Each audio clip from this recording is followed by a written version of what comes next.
There's something about being a creature of habit that feels comforting, isn't there? Knowing what you'll be doing on any given day, following the same routes, stopping at the same places, the predictability of it all. I used to think that made life easier, more manageable.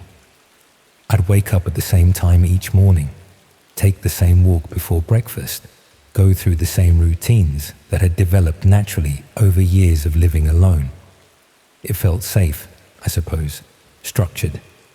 The kind of life where you don't have to think too hard about what comes next, because you've done it all 100 times before.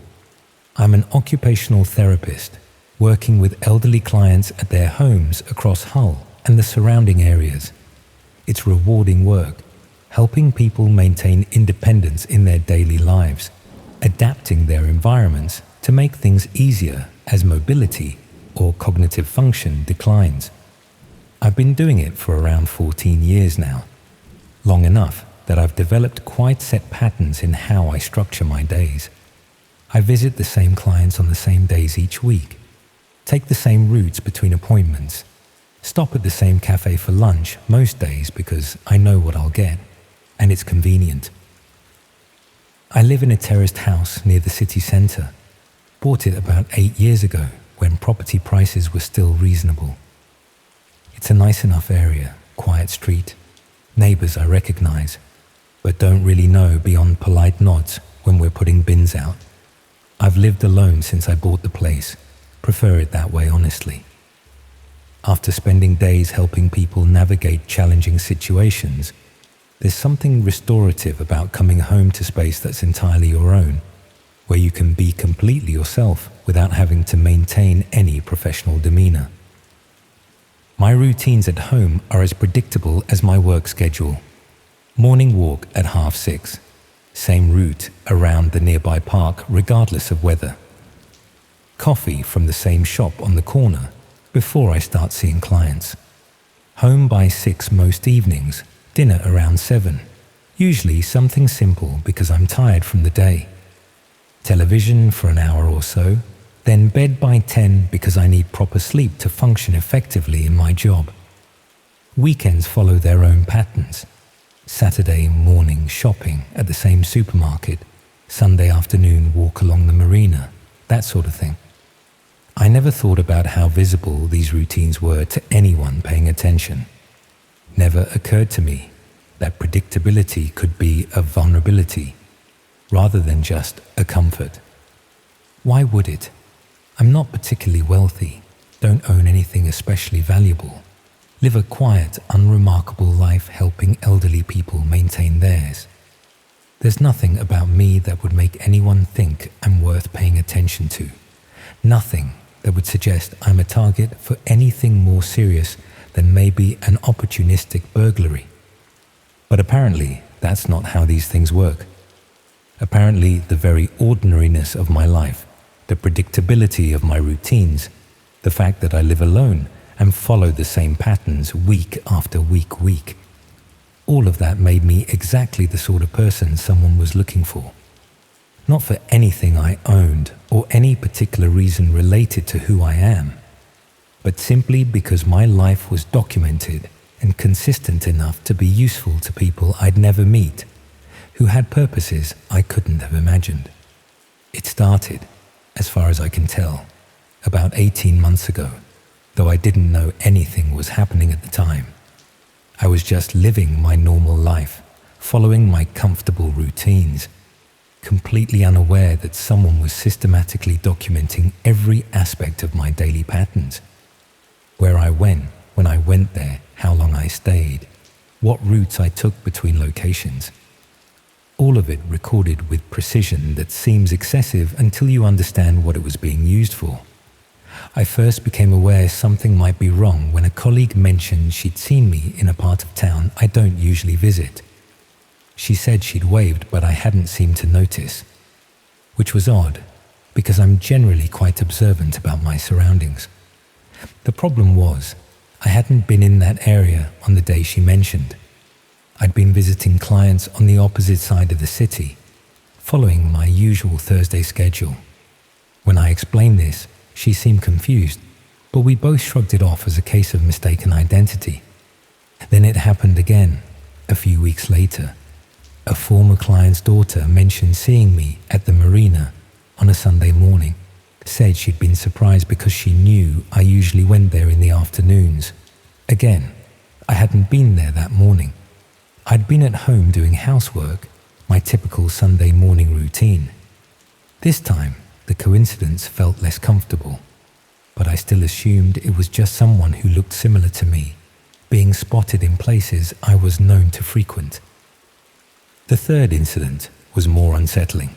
My neighbor, an older woman who lives 2 doors down and who I occasionally chat with when we're both outside, mentioned that she'd seen someone in my back garden late one evening. She'd been letting her cat out and noticed a figure standing near my back door, looking at the windows. She'd assumed it was me initially, but then realized the person was wearing different clothes than she'd seen me in earlier that day. By the time she thought to say something, the figure had left. That conversation made me properly uneasy. Someone in my garden, specifically, examining my windows.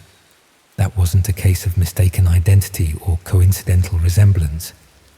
That was someone deliberately on my property, potentially trying to work out how to access my house. I checked all my locks that evening, made sure windows were secure, but I couldn't see any evidence of attempted entry or damage. I reported it to the police, more to have it documented than because I expected them to do much about it. They were sympathetic but honest about the limitations. Someone standing in a garden isn't itself a crime unless they're attempting to enter the property or causing damage. And by the time my neighbor mentioned it, whoever it was had long since left. They said they'd increase patrols in the area and advised me to contact them immediately if I noticed any further suspicious activity. Nothing obvious happened for a few weeks after that, and I started to relax slightly. Perhaps it had been someone genuinely confused about which house they were trying to visit, or a would-be burglar who'd moved on to easier targets after seeing my neighbor watching. I convinced myself it was an isolated incident that wouldn't be repeated. Then I started noticing small changes around my house. Nothing dramatic, just minor details that seemed slightly off. A plant pot on my back step moved a few inches from where I'd left it. The gate to my garden unlatched when I was certain I'd secured it. A bin moved from its usual position against the side wall. Each incident was small enough to dismiss as wind or cats or my own faulty memory, but together they created a pattern that felt deliberate. I became more vigilant, paying attention to exactly how I left things so I could be certain if they'd been disturbed. The disturbances continued, not frequently, maybe once a week or so, but consistent enough that I couldn't dismiss them as coincidence or imagination. Someone was accessing my garden regularly, moving small things, making their presence known in subtle ways. I installed a camera covering the back garden, one of those basic motion-activated security cameras that uploads footage to your phone. For the first few days, it showed nothing unusual. Just cats passing through, birds landing on the fence, the occasional fox at night. Then on the 4th night, around 2 a.m, it captured someone entering my garden through the back gate. The figure was dressed in dark clothes and moved carefully, checking the camera's position before doing anything else. They spent several minutes examining my back door and windows, trying handles, apparently checking if anything was unlocked. When everything proved secure, they took photographs of the locks and windows with their phone, taking their time to capture multiple angles. Then they left as quietly as they'd arrived, closing the gate carefully behind them. I took the footage to the police immediately. This time they treated it more seriously. Clear evidence of someone attempting to access my property, photographing security measures, behavior that suggested planning for future criminal activity. They assigned someone to investigate and asked if anything else unusual had happened recently. I mentioned the sightings of someone who looked like me in various locations, which I'd previously dismissed as a mistaken identity. The detective's expression changed when I mentioned that. She asked for specific details about when and where these sightings had occurred, who had seen me, what I'd been wearing according to witnesses. She seemed particularly interested in the timing and locations, making notes about my usual routines and when the supposed sightings had happened. A few days later, she contacted me again, asking if I'd be willing to let them check my house for surveillance equipment. That suggestion was disturbing in a way the garden intrusions hadn't been. The possibility that I'd been watched inside my own home without knowing it, that my private life had been observed and recorded. I agreed immediately, needing to know if my home had been compromised beyond just the external security concerns. The search took several hours. Specialists went through every room with detection equipment, checking for hidden cameras or recording devices. They found 3, one in my living room smoke detector, one hidden in the kitchen extractor fan, and one in my bedroom ceiling light. All of them had been in place for at least several months, recording and transmitting footage continuously. The detective explained what they believed was happening, though even now I struggle to fully comprehend it. My routines had been documented and sold on the dark web as part of what they called a comprehensive identity package. The surveillance footage, the photographs of me in various locations, detailed notes about my schedule and habits. All of it compiled into a profile that could be purchased by people interested in assuming someone else's identity, at least temporarily. The person who looked like me, who'd been spotted in various locations around Hull, had apparently purchased my identity profile. They'd studied my routines, my appearance, my typical clothing and behavior, until they could convincingly impersonate me in casual situations where detailed scrutiny wasn't likely. The sightings that had been reported to me were probably test runs, checking if they could pass as me in familiar locations without being challenged. The detective showed me the dark web marketplace where my profile was listed. It was organized like a professional service database, with categories for different types of identity profiles. People with established routines, predictable schedules, lives that could be temporarily borrowed for various purposes. My listing was categorized under solitary professionals with consistent patterns and minimal social oversight. The profile included everything someone would need to impersonate me convincingly in non-intimate situations. Photographs showing my appearance from multiple angles, including shots taken from the surveillance footage in my home. Detailed documentation of my daily routines, what I wore on different occasions, where I went and when. Notes about my mannerisms and behavior patterns based on analysis of the surveillance footage. Even information about my clients and work schedule, apparently gathered from observing my comings and goings over several months. The listing emphasized the stability and predictability of my routines, marketing that as valuable for buyers who needed to assume someone's identity for extended periods. It mentioned that I lived alone with minimal family contact, making me less likely to be immediately missed if someone was using my identity elsewhere. It noted that my work involved visiting clients independently, providing legitimate reasons for my presence in various locations at different times. The purchase history showed my profile had been bought by 4 different accounts. The detective explained that these profiles were valuable for various criminal purposes, creating alibis, accessing locations under false pretenses, evading law enforcement by using another person's identity and routine. Someone who looked reasonably similar to me could use my identity profile to be seen in places whilst crimes were being committed elsewhere, or to access locations they'd otherwise have no legitimate reason to visit. She walked me through what they'd learned about the impersonations that had occurred. The person my colleague had seen wasn't me, but someone using my profile who'd been establishing that they could pass as me in public. The sighting at the marina had been another test, checking if they could match my routine closely enough that people who knew me casually would mistake them for me. These weren't random acts. They were systematic preparation for using my identity for purposes I still don't fully understand.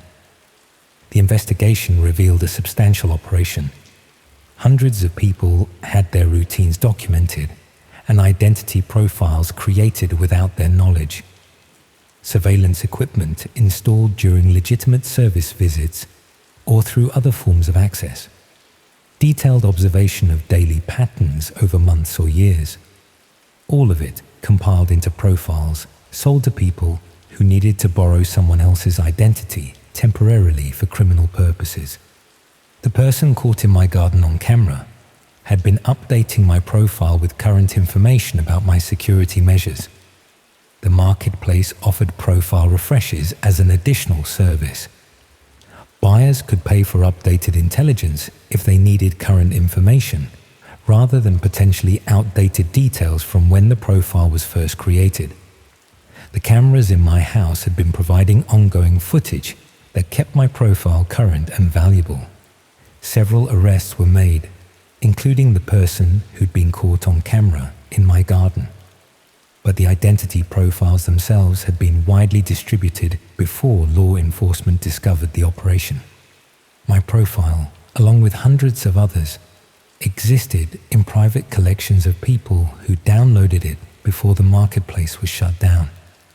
The detective couldn't tell me who the 4 buyers were or what they'd used my identity for, only that investigations were ongoing. I had all the surveillance equipment removed and upgraded every security measure I could afford. Changed my locks, installed proper cameras covering all approaches to my house, started varying my routines deliberately to avoid being as predictable as I'd been.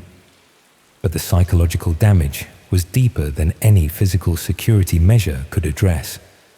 Someone had been living as me, at least partially, walking through places I usually went, being seen by people who knew me, using my identity and routine for purposes I'd never know.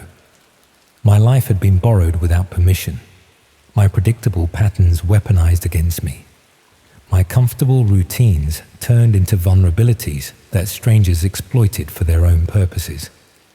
I moved house 6 months after discovering the identity profile, not just because of what had happened, but because I couldn't shake the feeling that someone still knew too much about my life there. My routines, my habits, my patterns, all of it documented in profiles that existed somewhere beyond my ability to control or delete. Even in a new location with deliberately varied patterns, I can't escape the knowledge that for months, someone studied me closely enough to impersonate me, that strangers borrowed my identity for purposes I'll never fully understand. The detective mentioned that this type of identity theft was increasingly common. Not financial identity theft, where someone uses your personal details to access accounts, but physical identity theft where someone becomes you in the real world for short periods. The dark web marketplaces facilitated this by providing detailed profiles of people with predictable, documented lives that could be temporarily borrowed. She explained that buyers often purchase multiple profiles, testing different identities in low-risk situations before using them for more serious purposes. My profile had been bought by 4 different accounts, meaning 4 separate people or groups had paid for detailed information about how to convincingly be me for limited periods, what they'd used it for, whether crimes had been committed under my identity, whether anyone had been harmed by someone pretending to be me. Those questions remained unanswered. I think about those 4 unknown buyers constantly. Who were they? Why did they need to borrow my identity specifically? what situations required them to appear to be a solitary occupational therapist with predictable routines living in Hull? Were they local, people I might have encountered without knowing they'd studied footage of me sleeping and going about my private life? Or were they from elsewhere, using my profile for purposes that required temporary presence in this area? The uncertainty is corrosive. Not knowing what my identity was used for, whether crimes were committed while someone appeared to be me, whether people I interact with now might have previously encountered someone impersonating me. My comfortable routines, which had felt safe and manageable, had actually made me vulnerable to exploitation I'd never imagined possible. I still work as an occupational therapist, still help elderly clients maintain their independence. But I've learned that the independence I valued in my own life, the solitary routines, the predictable patterns, the life structured around familiar habits, created vulnerabilities that sophisticated criminals could exploit systematically. My identity was documented, packaged, and sold to people who needed to be someone else temporarily. And I discovered this only because one of them made mistakes that led investigators to me. The profile exists somewhere still. Months of surveillance footage showing my most private moments, detailed documentation of my routines and habits, photographs and analysis that allow someone who looks vaguely similar to me to convincingly impersonate me in casual situations. That information is outdated now that I've moved and changed my patterns, but it still exists in collections I'll never access, potentially being shared through networks I can't monitor. That's what I think about now when I see people following predictable routines, living solitary lives structured around familiar habits. Not that they're living comfortably within patterns that suit them, but that they might be creating comprehensive profiles of themselves without knowing it. That their predictability might be observed and documented by people who see routine as valuable intelligence, who understand that the most comfortable lives are often the most vulnerable to this particular type of exploitation. I was a creature of habit, and that made me a perfect target for identity theft I didn't know existed. My routines were borrowed. My life was temporarily lived by strangers. My identity became a product sold to people whose purposes I'll never fully understand. And somewhere out there, detailed documentation of who I was and how I lived still exists. A permanent record of vulnerabilities I can never completely eliminate. No matter how much I change or how carefully I vary my patterns now.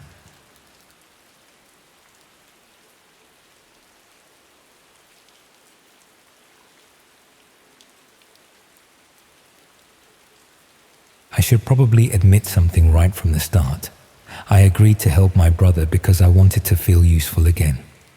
That's the pathetic truth of it. 3 months unemployed after the bakery closed down, sitting around my flat feeling sorry for myself. And when Danny called asking for computer help, I jumped at the chance to do something that mattered. I told myself I was being a good sister, helping family when they needed it most. But really, I was just desperate to feel competent at something again. That desperation has cost me my peace of mind, my sense of security, and probably a lot more besides.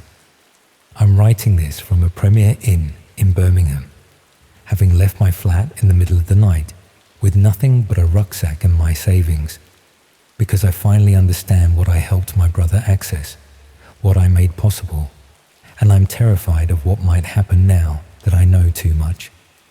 Danny had always been the clever one in the family, the one who understood technology and business, while I learned to knead dough and operate industrial ovens. But cleverness can be dangerous when it leads you into places you don't belong, and my brother had always been too curious for his own good. He called me on a Tuesday evening in October, sounding more stressed than I'd heard him in years. He'd been working on what he called a freelance research project, something that required accessing websites that weren't available through normal internet searches. He'd managed to set up the necessary software, but was having trouble navigating the technical requirements. The job paid well, he explained, and he desperately needed the income. His marketing consultancy had been struggling since the recession, and this research work was keeping him afloat financially. All he needed was someone to help him understand how to access specific websites and download certain files. I should have asked more questions about what kind of research required such unusual internet access. Should have wondered why legitimate work would need to be conducted through hidden websites that most people didn't even know existed. But Danny sounded so desperate, and I was flattered that he thought I could help with something technical. The next evening, I went round to his house in Kenilworth to see what he was struggling with. He'd already installed the necessary software but was having trouble understanding how to use it effectively. The interface was confusing, nothing like the normal web browsers we were used to. It took me most of the evening to work out the basics, but eventually we managed to access the hidden websites Danny needed for his research. The whole system seemed needlessly complicated, but I assumed that was just how these privacy tools worked. The websites themselves looked basic compared to normal internet sites. Simple layouts, minimal graphics, mostly text-based content. Danny explained that his research involved gathering information from discussion groups and databases that weren't indexed by search engines. Over the following weeks, I helped him navigate these sites whenever he got stuck with technical problems. It became a regular arrangement. He'd call when he needed assistance, and I'd come over to help him access specific pages or download particular files. I was curious about the research itself, but Danny was vague about the details. He said his client valued discretion, and he couldn't discuss the specific subject matter. Something to do with market research and consumer behavior, he claimed, though the websites we were accessing didn't look like they contained commercial information. The first sign something wasn't right was when I noticed the types of files Danny was downloading. They weren't research documents or market reports, but photographs and personal information about specific individuals. When I asked about this, he explained that his client was investigating potential employees and needed comprehensive background checks. That seemed plausible enough, though I was surprised by the level of personal detail being gathered. The files contained information about people's daily routines, family relationships, even financial circumstances, more detailed than any legitimate employment background check would require. But I was enjoying the regular visits to Danny's house and the feeling that I was helping with important work. After months of unemployment, it was gratifying to feel needed and competent at something, even if I didn't fully understand what we were accomplishing. The research requests became more specific over time. Instead of general background information, Danny's client began asking for details about particular individuals' vulnerabilities, their fears, their secrets, their potential pressure points. When I questioned the appropriateness of gathering such personal information, Danny assured me it was all legal and above board. He showed me the client communications, which seemed professional enough. The requests were always couched in business language about risk assessment and due diligence. But reading between the lines, it was clear that someone was building detailed psychological profiles of people who had no idea they were being investigated. I should have refused to continue helping at that point. Should have recognized that legitimate research doesn't require such invasive intelligence gathering about private individuals. But Danny was paying me a small fee for my technical assistance, and I needed the money more than I cared to admit. The breakthrough came when I recognized one of the research targets. It was Sarah, a woman who worked at the coffee shop near my flat. I knew her fairly well from regular visits over the past 2 years. She was friendly, hard-working, and studying part-time to become a teacher. The file Danny was compiling about Sarah contained frighteningly personal information. Details about her work schedule, her college timetable, even her route home from the bus stop. Someone had been systematically observing her daily routine and documenting her movements with methodical precision. But it was the psychological profile that really disturbed me. The file included assessments of Sarah's personality traits, her emotional vulnerabilities, even speculation about her romantic relationships and family dynamics. This wasn't employment background checking. It was preparation for something much more sinister. When I confronted Danny about what we were really doing, he became defensive and evasive. He insisted that the research was legitimate, that his client had valid reasons for gathering such detailed information, but he couldn't explain why a simple background check would require knowledge of someone's daily fears and emotional weaknesses. I threatened to stop helping unless he told me the truth about what the research was being used for. That's when he finally admitted that his client wasn't conducting employment screening. They were providing intelligence services to people who wanted detailed information about specific individuals for unstated purposes. Danny claimed he didn't know what the client ultimately did with the research, but it was obvious he suspected the information was being used for harassment or stalking.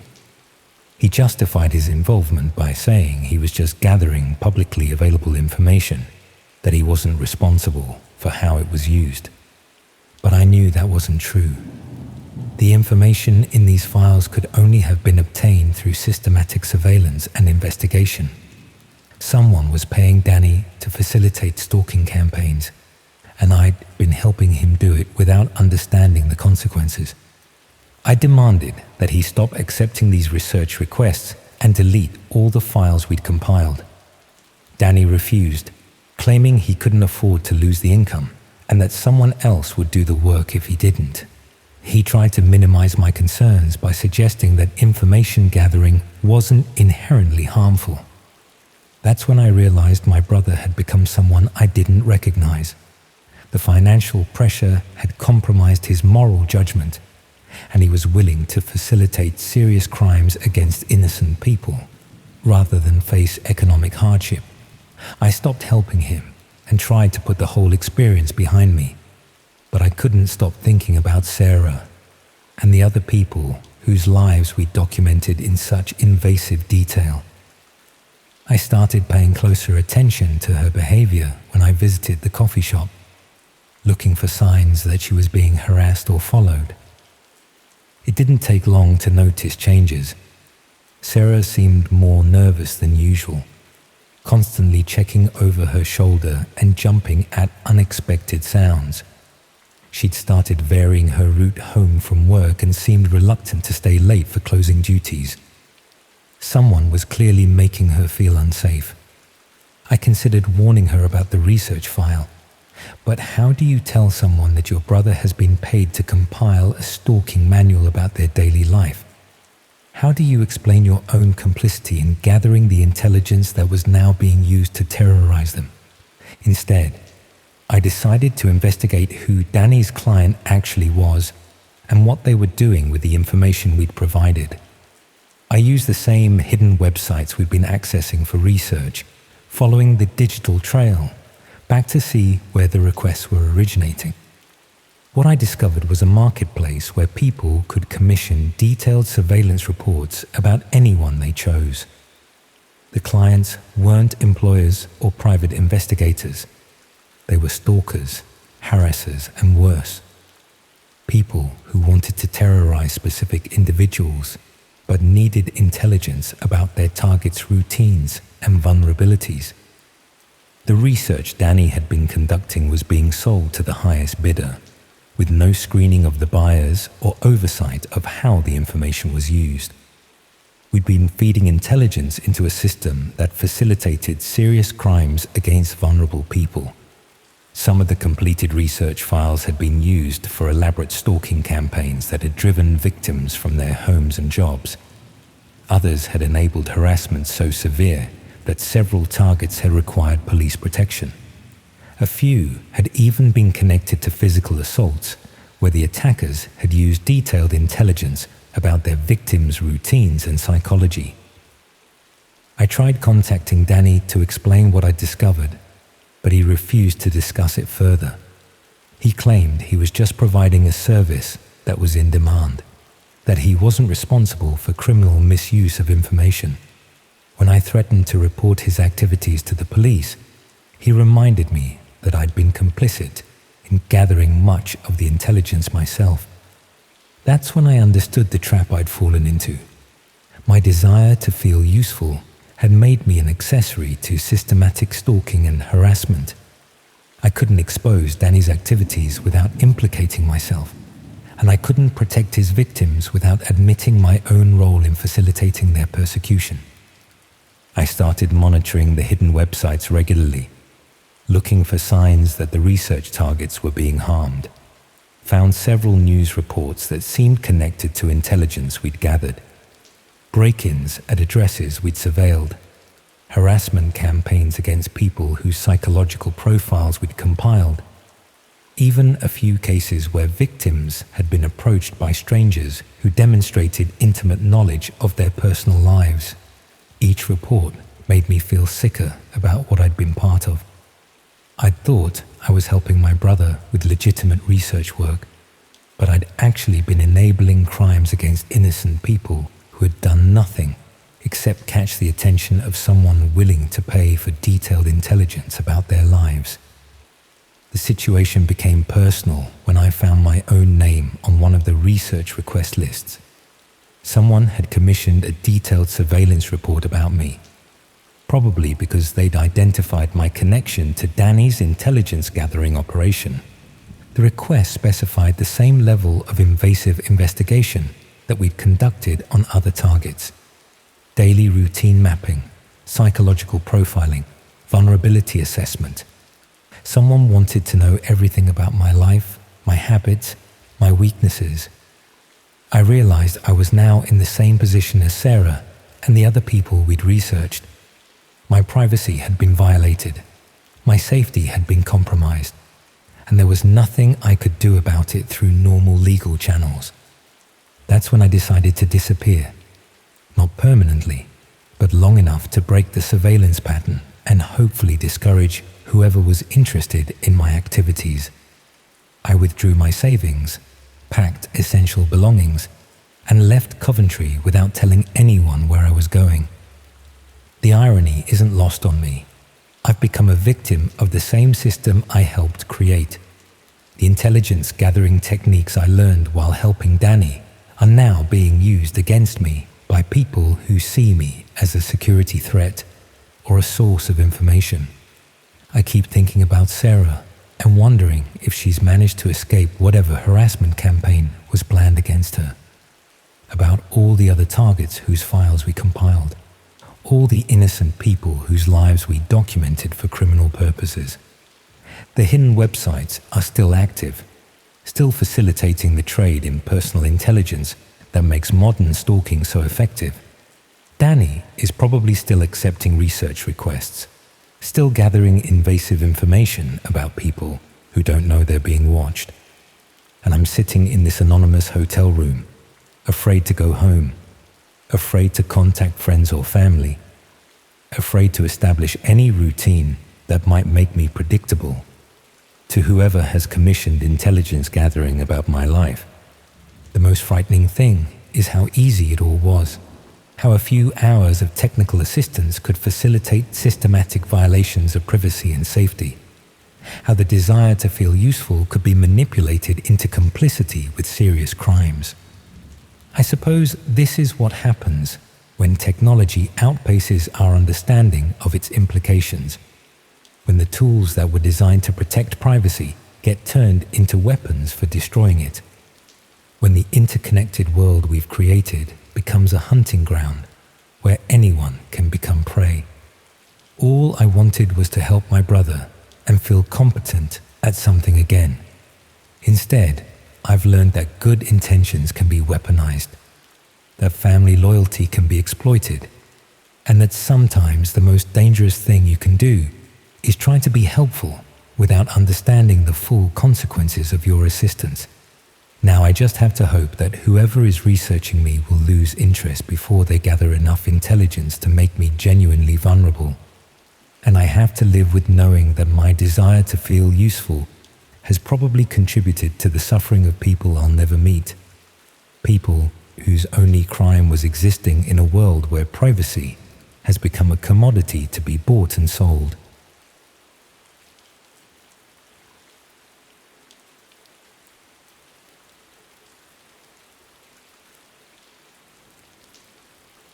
"15 minutes of my time for a £20 voucher.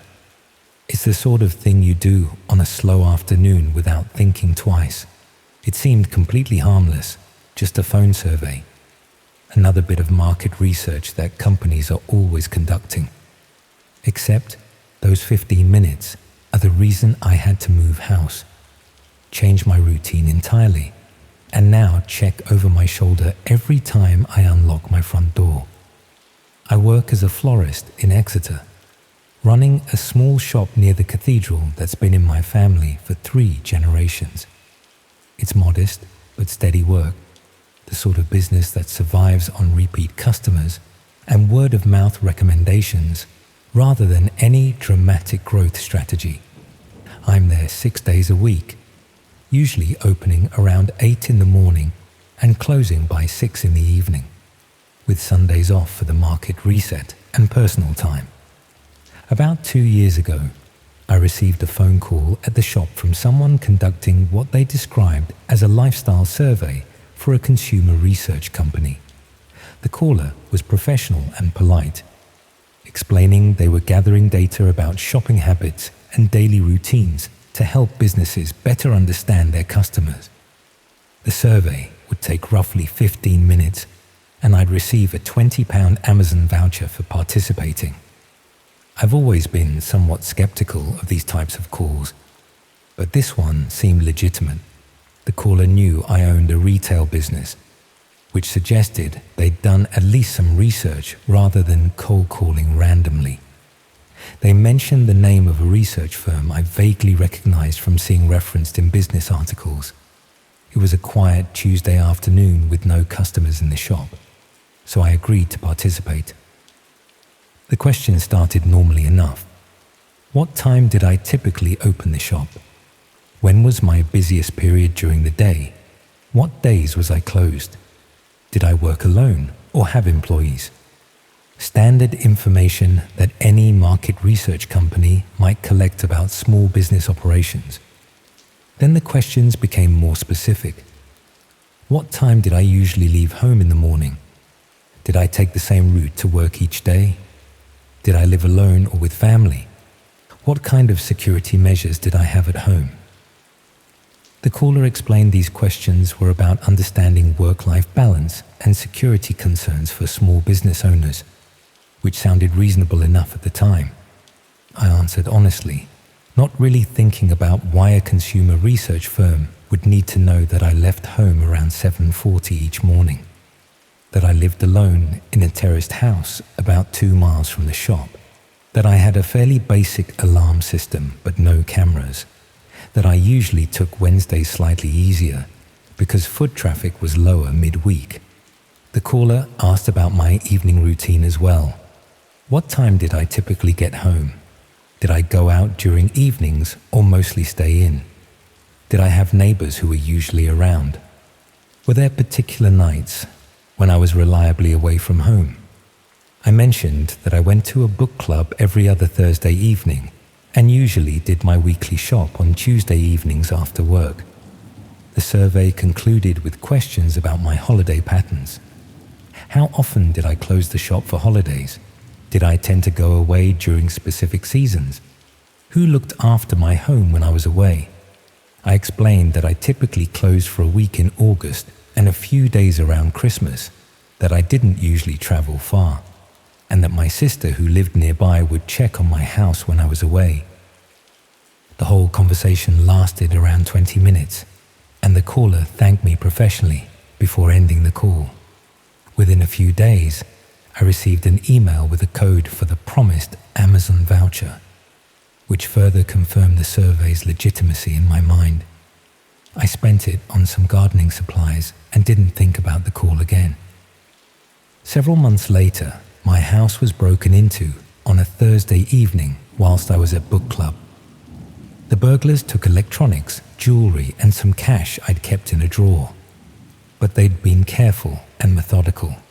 No forced entry that I could see initially, no mess or vandalism, just specific valuable items removed efficiently.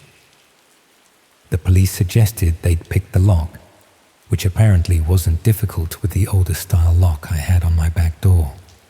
The timing seemed like unfortunate coincidence. Thursday evenings when I was reliably away from home. A quiet residential street where people minded their own business. No security cameras to capture anyone entering or leaving.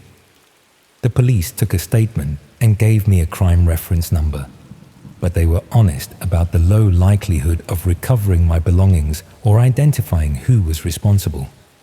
I upgraded my security after that, installing better locks and a camera system that covered the front and back of the house.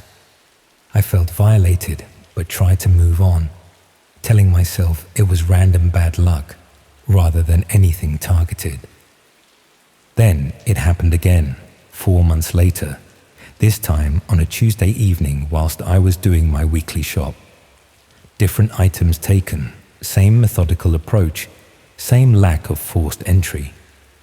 The burglars had somehow bypassed my new alarm system, though the security company couldn't explain how. The cameras showed nothing because they'd been disabled before anyone appeared in frame, suggesting the intruders knew exactly where they were positioned. That's when I started to feel something was specifically wrong, rather than just unlucky. 2 break-ins within a few months, both occurring during times when I was reliably away from home. Both executed with enough knowledge of my property to avoid security measures. The police agreed it seemed targeted, but couldn't identify any obvious connection or suspect. I mentioned the incidents to several other shop owners in the area during a local business association meeting. 3 of them had experienced similar break-ins over the past year, all perfectly timed to occur when they were away from home. One woman's house had been burgled during her weekly choir practice. Another man's flat was broken into every Tuesday evening when he visited his mother in a care home. A third person had been burgled twice during his regular golf afternoons. What connected us all, we eventually realized, was that we'd each received similar phone calls about lifestyle surveys. Different callers, slightly different company names, but the same general pattern of questions about our daily routines, security measures, and when we were reliably away from home. We'd all received the promised vouchers afterwards, which had convinced us the surveys were legitimate. One of the business owners, a woman who ran a bookshop, was more technically minded than the rest of us. She suggested we try to find information about the research companies that had supposedly conducted these surveys. None of us could remember the exact names, but we had rough recollections and in some cases email addresses from the voucher codes we'd received. Every single company name we could recall came up empty when we searched online. No websites, no business registrations, no references in any professional marketing or research directories. The email addresses used to send the vouchers were from free email services, not professional company domains. We'd all been scammed, systematically questioned about our routines and security by people whose only purpose was gathering information for burglaries. The bookshop owner did more digging, eventually finding a discussion thread on an obscure security website where someone had posted about similar survey scams being used to coordinate break-ins. The thread mentioned that the information collected from these calls was being compiled and sold on the dark web, creating detailed profiles of potential burglary targets complete with their routines, security measures, and optimal times for break-ins. She showed me how to access the relevant part of the dark web, where these profiles were supposedly being traded, walking me through the process since I had no idea how any of it worked.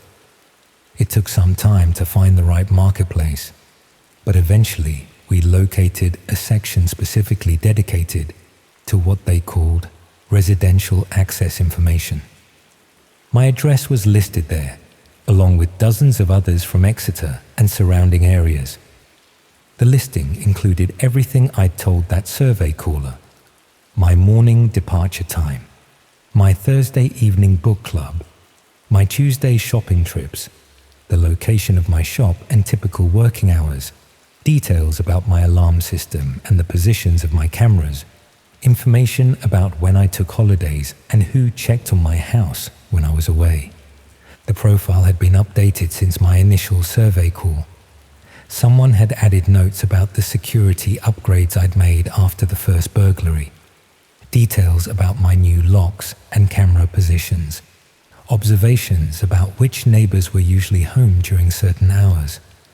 They'd been watching my house, documenting changes, keeping the information current to maintain its value to potential buyers.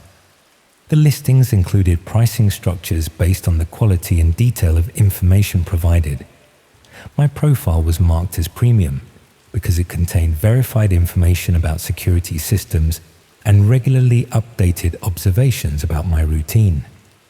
The price for accessing my full profile was around £50, cheap enough to be impulse purchase for someone planning a burglary, but expensive enough to generate significant income when multiplied across hundreds of similar listings.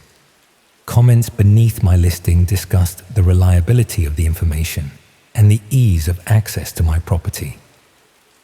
Previous buyers had left feedback like reviews on any commercial marketplace, rating how accurate the timing information was and whether the security details matched what they'd encountered. Several comments mentioned successful entries during my Thursday book club sessions and Tuesday shopping trips.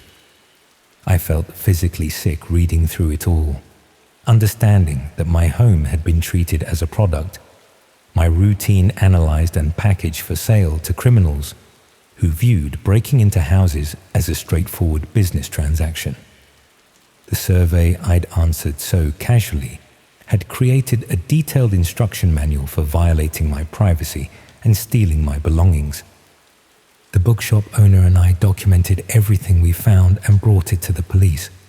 They took it seriously this time, involving detectives who specialized in organized crime.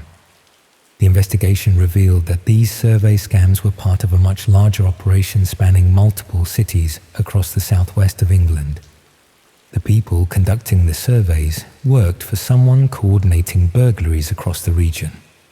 They'd target small business owners specifically because that demographic tended to have predictable routines, lived alone or with minimal family, and had possessions worth stealing but not enough wealth to afford extensive security systems.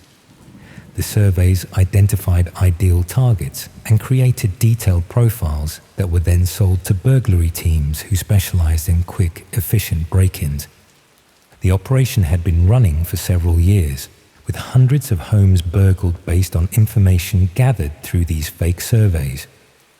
The dark web marketplace, where the profiles were sold, had thousands of listings covering properties across the UK, all organized by region and ranked by the quality of information available. What made it particularly difficult to combat was that the survey callers were never directly involved in the actual burglaries.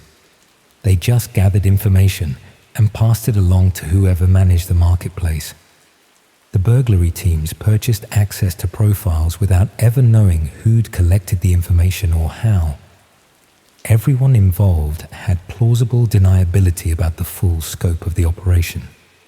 The police eventually arrested several people involved in the burglary teams, but they never identified who was conducting the surveys or who managed the dark web marketplace.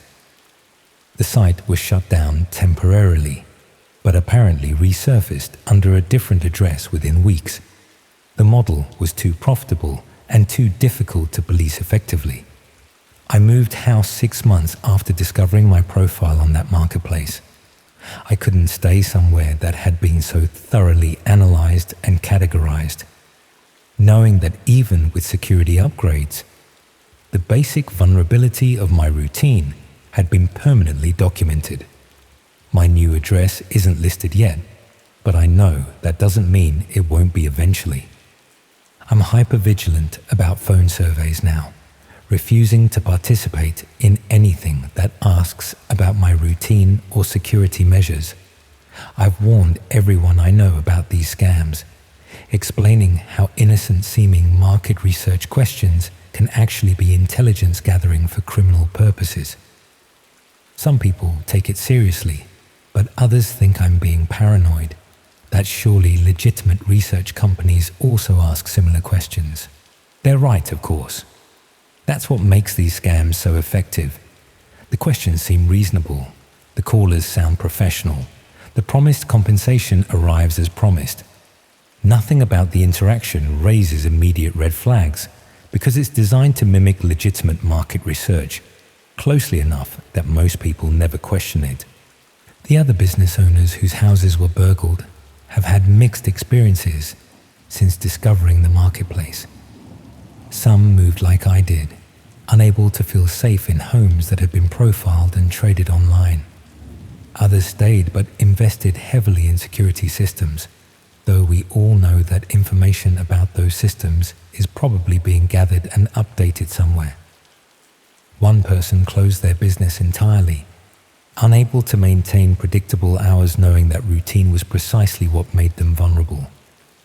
The psychological impact has been worse than the financial losses from the burglaries themselves.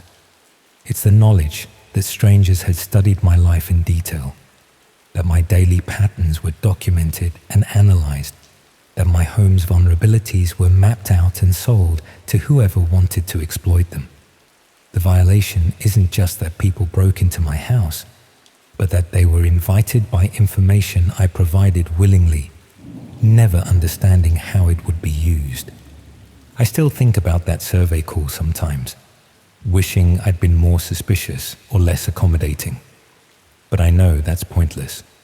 The operation was designed specifically to target people like me, people who run small businesses and answer phones professionally, people who are used to participating in legitimate market research as part of understanding their customer base. My mistake wasn't unique or particularly careless.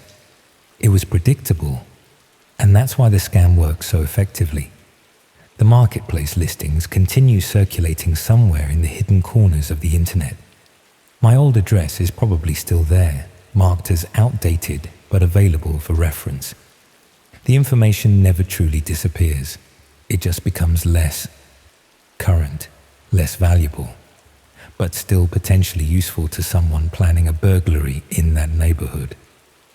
I've developed new routines that are deliberately unpredictable. I vary my shopping times, skip book club occasionally, take random routes home from work. I never answer survey calls anymore, even ones that seem completely legitimate. I've installed security systems that I modify regularly so their configurations aren't static. I'm constantly aware that information about my routine has value to people with bad intentions, and that awareness has fundamentally changed how I live. The worst part is knowing how many other people are being surveyed right now, answering seemingly innocent questions about their daily patterns, providing detailed information about when they're home and when they're vulnerable. The operation I fell victim to was shut down, but others like it continue operating because the model is so effective and so difficult to trace. Every time I hear about a burglary in the area, I wonder if it was coordinated using information from another fake survey. Every time someone mentions participating in market research, I want to warn them about what those questions might really be gathering, but I also know that sounding too paranoid undermines the message, that most people won't believe these sophisticated scams exist until they experience them personally. That's the reality I live with now. Not the dramatic trauma of a violent crime, but the persistent unease of knowing my personal information was weaponized against me, that my willingness to be helpful was exploited by people who understood exactly which questions to ask and how to make them seem legitimate. The knowledge that somewhere online, detailed instructions for violating my former home are still available for purchase, and that similar instructions for countless other homes continue being compiled and traded by people I'll never identify. I answered a survey about my daily routine, and that single decision led to break-ins, violation, fear, and ultimately having to leave my home. That's what keeps me cautious now. What makes me question every request for information, no matter how innocent it seems. Because I've learned that the most effective violations are the ones you invite yourself, never realizing what you're actually providing until it's far too late to take it back.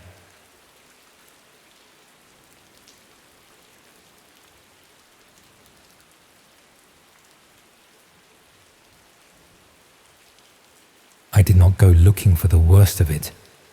I wanted to know if the stories were exaggerated, if the talk about hidden sites and secret videos was something people just repeated to scare themselves. The first thing I learned was that most of it was dull. Half the links were dead, and the rest led to pages that looked like they were thrown together in a hurry by people who gave up halfway through. I told myself that was reassuring. It let me keep clicking. I should say what kind of person I am, so you understand the shape of this.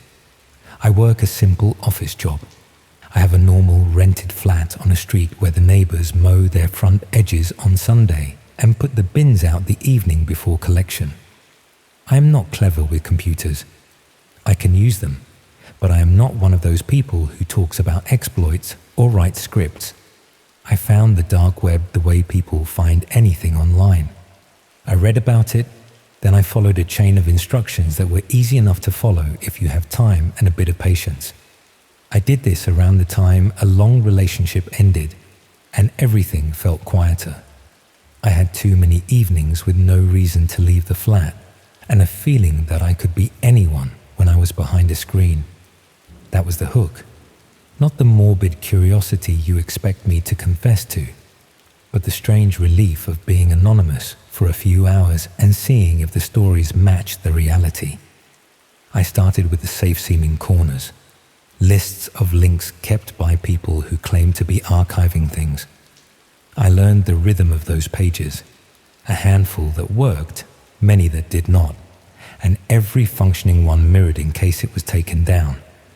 I learned to recognize the names that were always on those lists without having to bookmark them.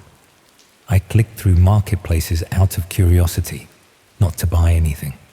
I looked at little notice boards that were trying to be communities and mostly failing. I passed through a few feeds that were supposed to be shocking and felt staged, as if the person behind the camera wanted you to believe it was dangerous, when it was only a back room with bad lighting. There is a way you drift on those nights. You tell yourself that you will click one more link. Then you see a title that feels local or oddly specific, and you stretch your rule another inch. You are not intending to find anything in particular. You are not trying to be brave. You are idling with your own attention. I think that is why I kept going. I like the sense of the world being bigger and grubbier than the daytime suggested, but mostly boring. Boring meant I was safe. I need to explain my expectations before I tell you the thread that mattered. I had read the same stories everyone reads, the ones about live streams you cannot leave once you join, the ones about people's cameras being hijacked, the ones about strangers sending things to your door as a dare. They sounded convenient, made to be retold. Every exaggerated story comforts you. It tells you the line between normal and not normal is clear.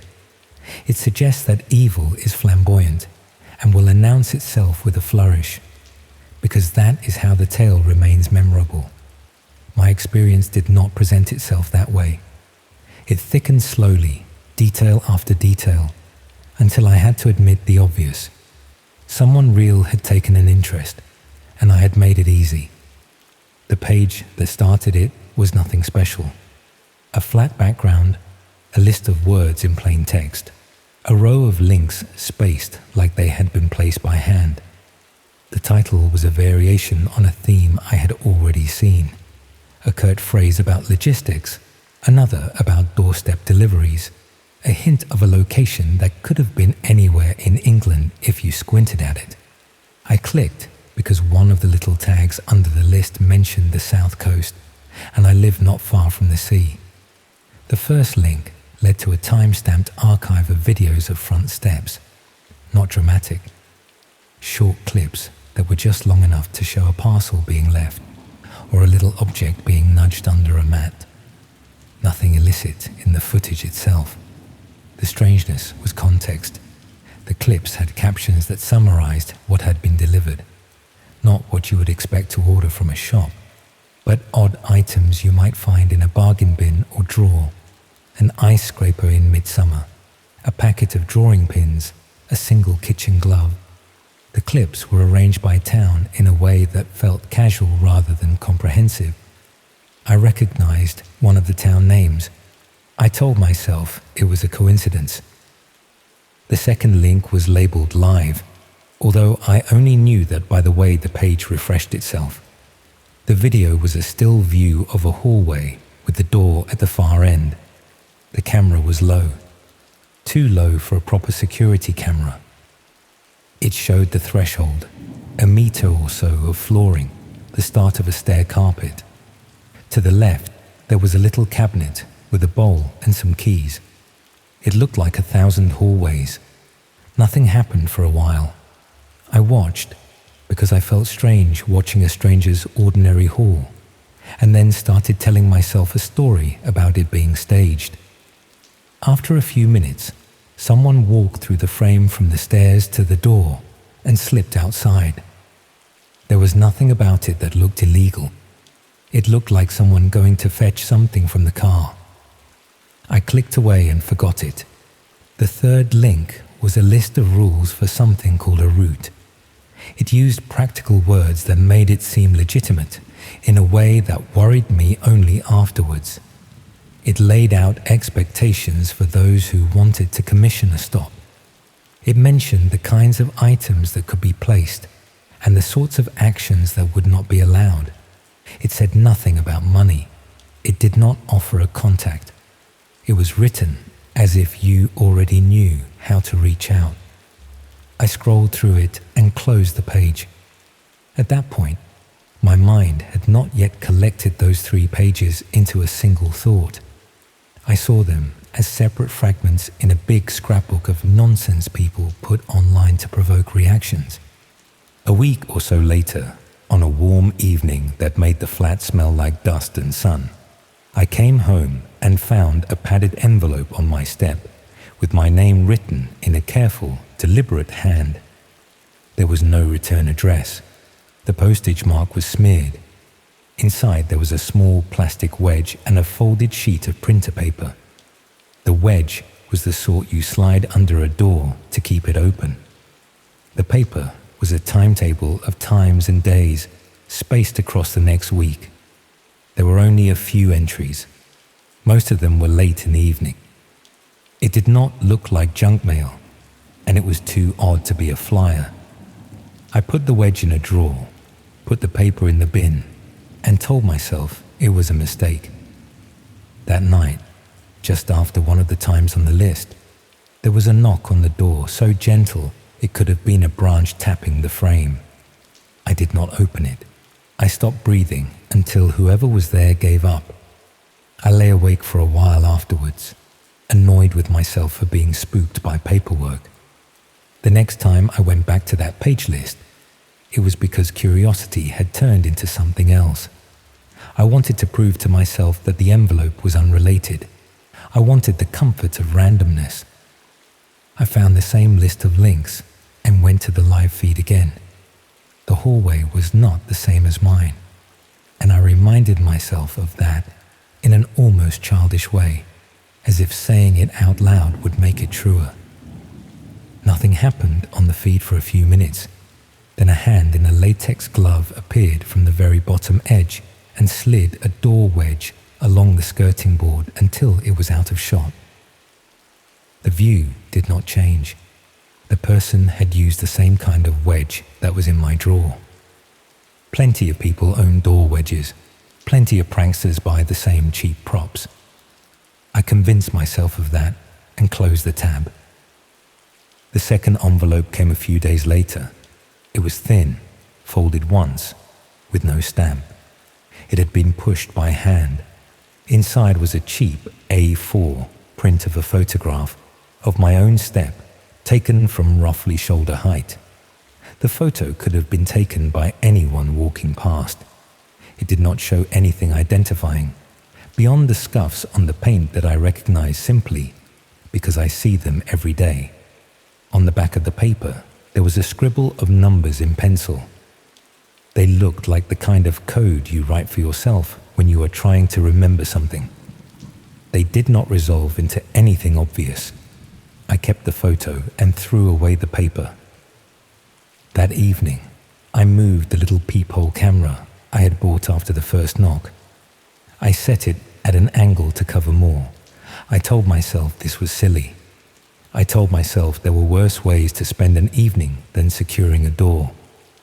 I would like to say I went to the police at that point. I did not. I had a photo of my own step and a knock on the door, and a wedge, and a list of times that could have been a prank. I did not want to be the person who brought that to the desk at the station and tried to explain that a web page with a live hallway had appeared on my screen without any violence in it. People imagine that if they were me, they would make the right call. They forget that life rarely presents anything as a narrative. It is more like a series of nudges that you tolerate until a line is crossed, and you do not always know where the line is until you are on the far side. I recognized my hallway on the live feed the first time I went back to it with the lights off. I am not proud of how long it took. The thing that did it was the skirting, not the furniture. There was a little length where the paint was slightly glossier, where I had brushed over a scuff some months before. It caught the light, like a faint tide mark. On the feed, the same tide mark glinted. I stared at it until I understood what I was seeing. The camera was low, at ankle height. It had a slight fisheye bend at the edges. It made the hall look deeper. I did not see anything moving for a long time. My own house looked like a set that had been built by someone who had lived in it. I switched off my lamp and stood in the hall itself and compared the way the light from the street reached across the floor with the way it glowed in the video. The patterns matched. The first thing I did after that realization was kneel by the skirting board with my phone torch and run my finger along every inch of it. I felt a tiny irregularity in the join between two boards near the step, a screw head that looked like the others but had a slightly different pattern. I prized it gently and felt give. I unscrewed it and the head came free, but the shaft did not. Inside the hole, there was a dark circle, no bigger than a pencil tip. It was flush. It did not move when I prodded it. I sat back on my heels and had the kind of clarity you only get when somebody has disrupted the quiet rules you live by. Someone had been in my hall. Someone had placed a camera. There was no dramatic flourish to it, no sign of a break-in, no wreckage. It had been done with patience and the minimum required effort. They had not come to smash or to loot. They had come to watch. You might think that I leapt into action. I did not. I felt fatigued. It is odd what fear does. Instead of making a scene, it narrows you. You start thinking about whether you should go to work tomorrow and how silly it would look to tape over a skirting board. I covered the tiny hole with a piece of card and some tape and decided to sleep on the sofa where the angle of the room was different, as if that made a difference. I lay there and looked at the shadow of the door and waited for the knock that did not come. In the early hours, I got up and checked the hallway feed again. My own body, stretched out on the sofa, was visible at the far end of the shot, barely a shape. My stomach lurched. I had not thought about other cameras. I had been so focused on the little hole by the skirting that I had not considered I might already be framed in more than one way. The logic of what to do next felt like handling fruit that bruised as soon as I touched it. I turned everything off and went to work and pretended to have a normal day. In the evening, I walked the perimeter of my own flat with my hands. I pressed fingertips along frames and under shelves. In the corner by the stair, tucked underneath the lip of the lowest tread, there was a bead of something like resin. I scraped it, and a grainy dot came away with it. It looked like a dead insect until I realized it was a little hemisphere of plastic with a shine to it. Behind it, set into a drilled recess, was another lens. I put it in a mug and covered it with a tea towel, because I did not know what else to do with it. When you read this, you will want me to call someone. I did not. I took photographs of the holes, and then I sat at the table and looked at the live feed again. And this is the part that I keep coming back to in my head, because it was the last point where I could have chosen to behave differently. The live feed was still live. The view had not changed. The tiny dark dot by the skirting had vanished under my card, but the rest was intact. I watched the smooth stretch of my own hallway for a few minutes and saw nothing except the small movements that houses make on their own. It is strange what becomes familiar. I had become used to the idea of people seeing this view, and the way a person gets used to their own reflection in a mirror they do not like when they have no choice but to use it. Another envelope arrived the next day. It contained only a short length of duplicate key stamped with a big number that looked like it belonged to a quick-cut kiosk rather than a locksmith. It was the kind of key you get when you are in a rush and want a cheap copy to tide you over. Alongside it was a printed slip with a line of words that read like the summary you would write on a delivery docket. There were no instructions. I checked my back door and front door, and both locks still turned. I put the duplicate in the drawer with the wedge and felt as if I was being trained in a process. That evening, I went back to the first page with the root rules. I read them again with new attention. I had missed a section about confirmation, not written as if it were asking you to confirm something, but as if it were telling you that confirmation would be supplied once a stop had been completed to specification. It did not name the kind of specification. It did not need to. This is where I should tell you a theory about who was doing this and why. I cannot. The whole point was not to be told. The whole point was to make you carry the logic yourself. Here is what I pieced together afterwards, which may be wrong, but fits the shape of what happened. The page had watchers and requesters. Those who watched suggested small acts. Those who requested commissioned a stop. The person or people who performed the acts were local enough to travel on foot or by bike and calm enough to be unremarkable on camera. There was no swagger to any of it. The style was administrative. A knock at a time, a wedge, a key in a drawer. Another camera set slightly higher than the first. A live feed that remained live, fed by little beads of plastic you would miss if you were not checking. It was not a sophisticated network. It was a banal process. I keep saying that word because it matters. The terror was not in the complexity. It was in the way it treated a home like a checklist. I did small things to fight back. I bought a new chain for the front door and fitted it myself, a job that took longer than the tutorials made it appear. I swapped out the back door lock with one I picked up from a hardware shop after pretending I knew what I was talking about. I set a cheap alarm that would scream if the door opened past a point. I taped over gaps. I did not call a professional because that would have meant admitting the reason, and I still clung to the hope that this was a project that would run its course elsewhere if I did not feed it with attention. I stopped checking the live feed every night and checked it every other night.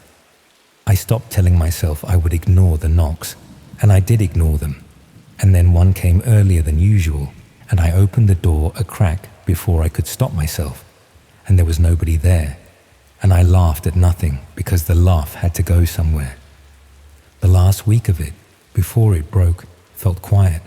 That was the trick. Nothing arrived. Nothing happened. The live view stayed the same strange fish-eye rectangle of my own hall.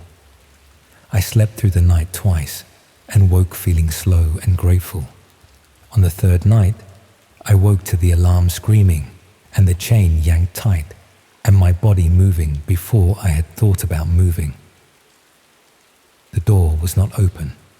The chain had been pulled taut and then released. The cheap adhesive fixing of the chain mount had failed, just lifted away from the frame and dangled, as if someone had tested it and found it amateur. The alarm had come free too, and was squealing on the floor like a little animal. I flicked it off with shaking hands and stood in the silence afterward and had the precise thought that the silence was not a relief, it was a stage in a process. I stayed upright until morning and then went to work as if that would make the day ordinary. That evening, a final envelope. This one was stiff and heavy. Inside was a little printed card that looked like it had been cut on a home printer. It had a single line of text, just a short phrase, and a time and a date. The time was near midnight. The date was that day.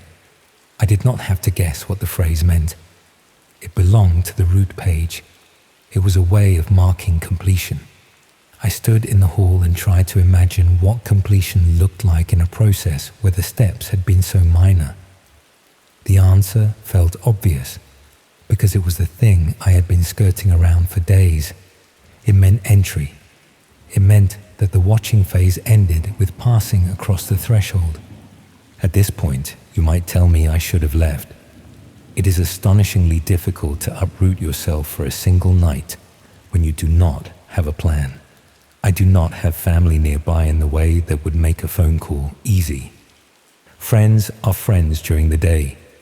You do not wake them for something you cannot explain without sounding like you have brought this on yourself. I told myself I would sit up and be ready. I made tea and positioned a heavy lamp within reach. The live view showed my own hall. I imagined a figure appearing at the far end. I did not feel brave. I felt like a person rehearsing a story for himself, because rehearsal implies control. A little before midnight, the live feed blinked. It did not cut out. It glitched in the cheap way all video feeds glitch. A jump and a streak and a return. In that blink, the view altered. It had always been the hallway, but now the angle had shifted, as if a camera had been nudged or something placed in front of it. The near edge of the frame had a dark curve that was not there before, a shape like a shoulder, a shadow. It did not move. I stood at the doorway with the lamp raised and my heart going in my throat and waited. Nothing came through. The letterbox did not open. The handle did not turn. The waiting was the cruelty. When the knock came, it was not what I expected. It was a measured series of taps, not on the front door, but at the back. I moved down the hall and then stopped, because moving felt like stepping into a choice. I realized I was being herded by sound. I went back and stood in the middle of the hall and watched nothing happen. There is a point at which your body decides for you. The sound of metal on metal at the front door made that decision for me. It was the sigh of a key touching a lock, my new lock. The deadbolt turned with shocking ease. The door pushed forward to the chain I had refitted with proper screws that afternoon, as if the day had been a rehearsal for the night. The chain held, and then there was no pushing. The door remained a fraction open. I could see a slice of the night outside. I stepped forward with the lamp, and a second later, the chain slid back across its guide and dropped. Not ripped, lifted and guided. Hands that knew how to disengage a simple chain. The door opened the width of a palm. A foot in a dark trainer rested against the threshold for a second, and then withdrew. The door eased shut. The lock did not re-engage. I heard nothing else. The knock at the back never repeated. I stood there for what felt like an hour, and then I moved the heavy chest of drawers against the front door because I needed a symbol of resistance even if it would not hold. I did not sleep. At some point I carried the mug with the tiny lens to the sink and tipped it out and heard the plastic tap against the porcelain and put it back, and then stood looking at the hall like a person who has lost something simple and cannot remember what it was. I watched the live feed again because I am not proud. The near curve remained in the bottom edge. It felt like a sign. Whoever had placed it wanted to mark the final phase. The feed continued for a while and then looped, and the loop was subtle enough that if you were not looking for it, you would think you were seeing the present. There was a tiny flicker in a reflection that gave it away. The loop had been recorded earlier that night. I found the last camera by accident.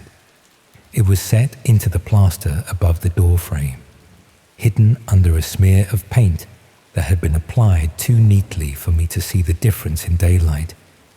The lens was a pinprick. It looked like a flake in the paint.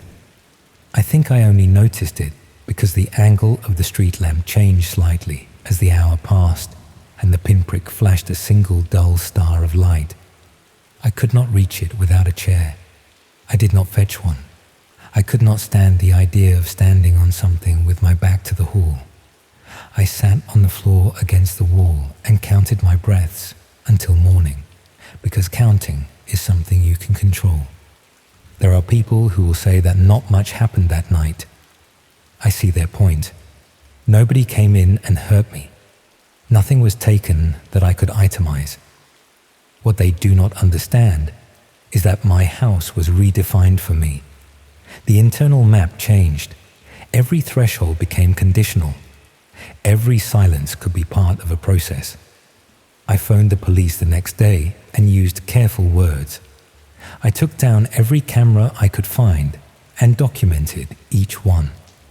An officer came and looked and wrote things down. I did not show him the web pages.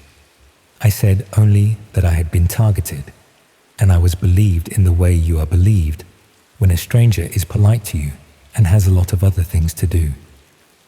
I replaced the front door. I changed the doors entirely rather than changing the locks.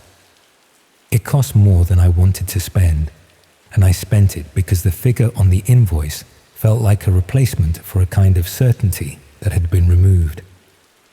I moved not long after. It sounds dramatic, but the decision was boring.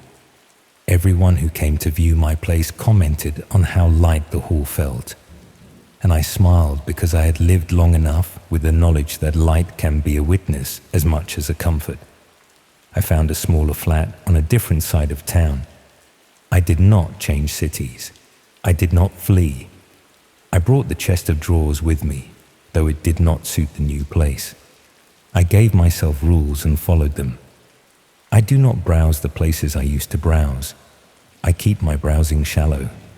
I have one of those chains you cannot lift from the outside. I set it every night. It is a ritual. Rituals are how you stay upright. The last thing I will tell you is the least satisfying, because there is no moral in it, and it will not resolve the itch you feel. A parcel arrived at the new address after I had been there a few weeks. It was a flat mailer, the kind that would take a magazine. It was clean, uncreased, my name written in the same careful, deliberate hand. Inside was a single photograph printed on home paper. It showed a different step, not mine, though the angle made it hard to be sure. The step had a different tile pattern and a different scuff. The photo had been taken in daylight. I turned it over and there was nothing on the back. I looked at it until I accepted what it meant. It was not a threat. It was a receipt. It meant that the route had moved on. It meant that the process I had been dragged into was not a story about me at all. I put the photo back in the envelope and left it in a drawer because I did not want it lying around where it could be mistaken for sentimentality. I keep thinking about the wedge in the first envelope. It was such a silly object, a triangle of plastic with a rubberized strip. You use it to hold a door open so the breeze can move through, to make movement easier. It was left on my step like a prop in a school play. It made me think the whole thing was amateur. The person who pushed it under my door had practiced that movement dozens of times. The wedge was a tool and a signal.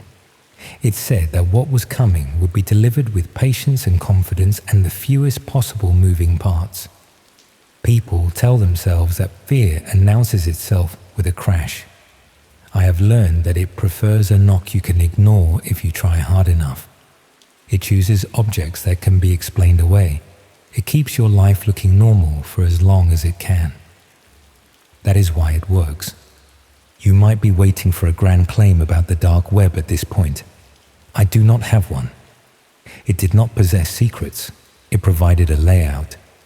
It gave a small group of patient people a way to arrange their work, so it felt like a service rather than a crime. It dressed itself in flat language and called its visits stops and its actions completions. It shared nothing of itself. It did not need to. That is what frightened me most in the end. The total absence of ego.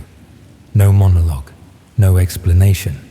Just a set of tiny tasks that, assembled in the right order, turned a house inside out without putting a mark on anything that would show in daylight.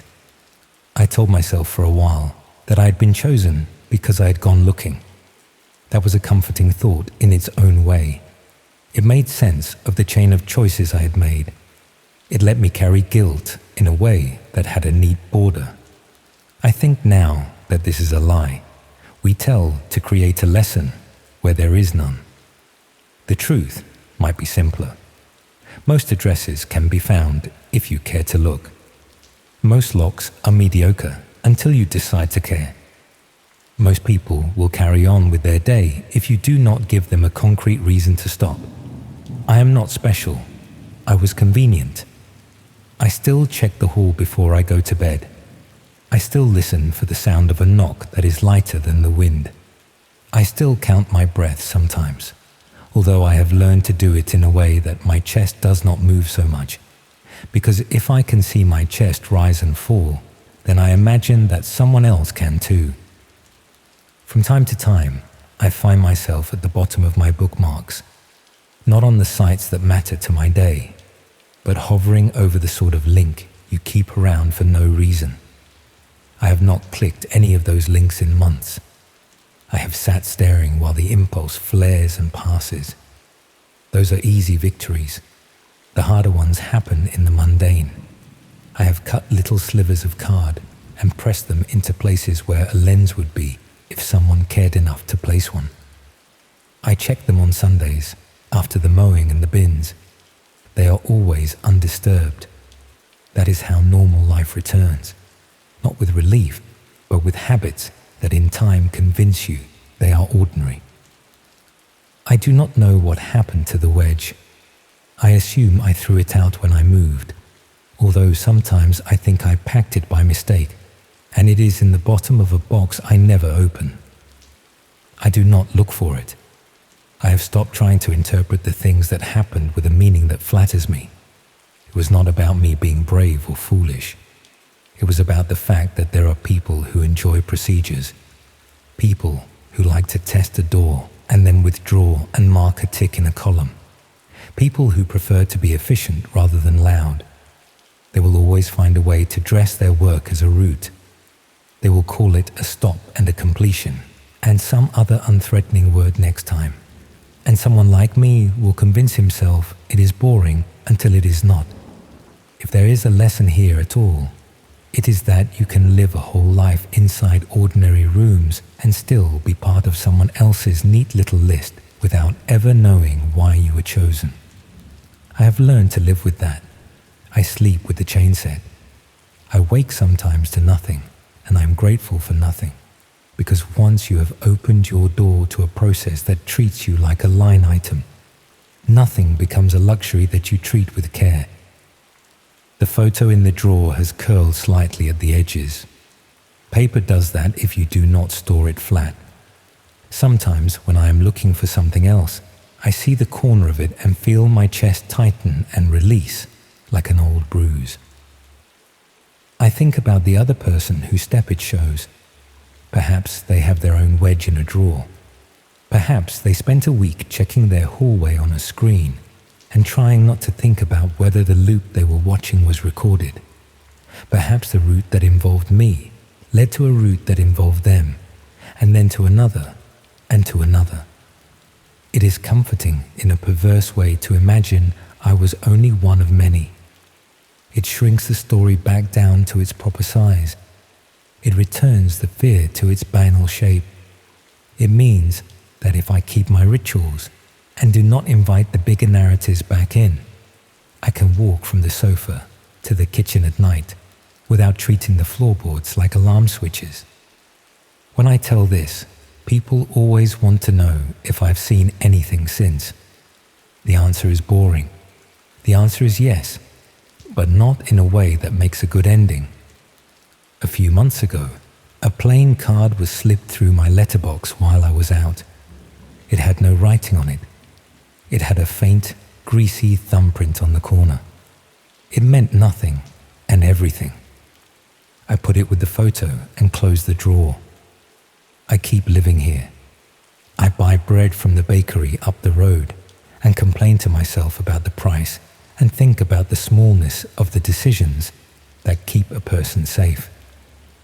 I am careful what I look at, not because looking is a sin, but because looking is a kind of signal to the people who like to arrange routes. I tell you this not to scare you. Fear has its own momentum, and it does not need my help. I tell you this because all of it happened in ordinary rooms with ordinary objects, and the only unusual thing about any of it was the patience with which it was done. That is the part I remember when the house is quiet and the dark feels full. Patience is not dramatic, but it gets results. It is a better wedge than plastic. It holds a door open just enough to pass through.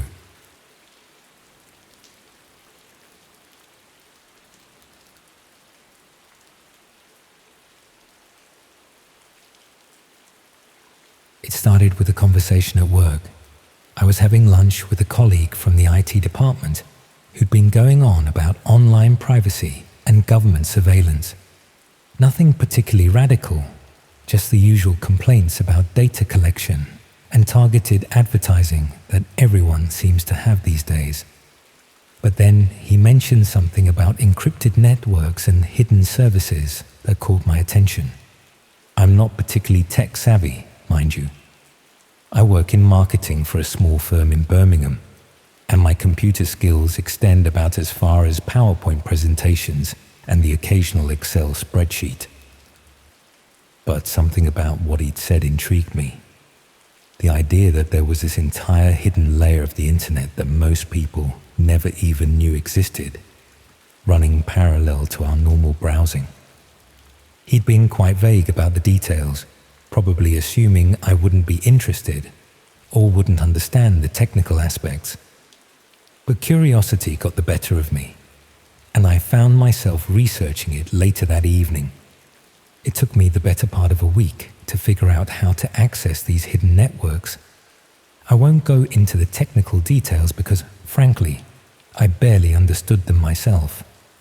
But after following various online guides and downloading the necessary software, I finally found myself staring at a very basic-looking browser window that promised access to this shadowy corner of the web. The first few sites I visited were disappointingly mundane. Forums discussing privacy rights, marketplaces selling things that were questionable but hardly shocking, and a lot of political discussion that seemed more paranoid than dangerous. It was all rather anticlimactic, to be honest. I'd expected something more sinister, more obviously criminal. But then I stumbled across a link buried deep in one of the forums. It was just a string of random characters with no description, posted by someone with an equally meaningless username. Something about its anonymity made me curious enough to click. The page that loaded was stark black with red text. No fancy graphics, no navigation menu, just a simple message. Live rooms available, premium access only. Below that was a list of what looked like room numbers, each with a small viewer count next to it. Most showed 0 or 1 viewer, but a few had numbers in the teens or 20s. I clicked on one of the rooms with a moderate viewer count, expecting perhaps some sort of chat room or video conference. Instead, I was met with a login screen requesting payment details for what it called viewing privileges. The amounts weren't astronomical, but they weren't trivial either. About what you might spend on a decent meal out. Common sense should have kicked in at that point. I should have closed the browser and forgotten about the whole thing. But curiosity is a powerful motivator, and I found myself entering my card details before I'd really thought it through.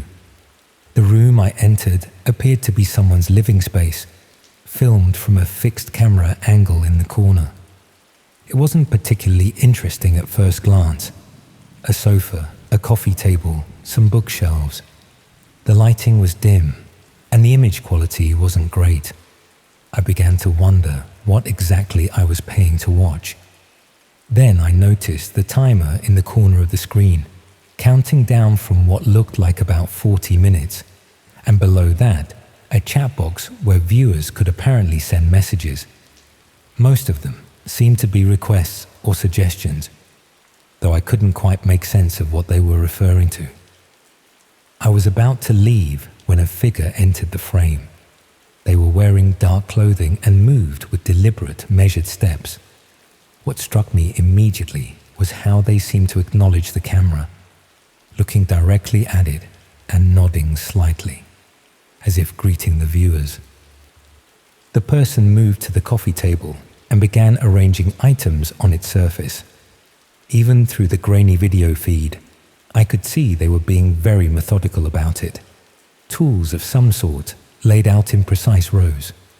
The chat activity increased dramatically during this process, with messages appearing faster than I could read them. That's when I began to understand what I was watching. The room had another occupant, someone sitting in a chair that had been just outside the camera's view until the first person adjusted its angle slightly.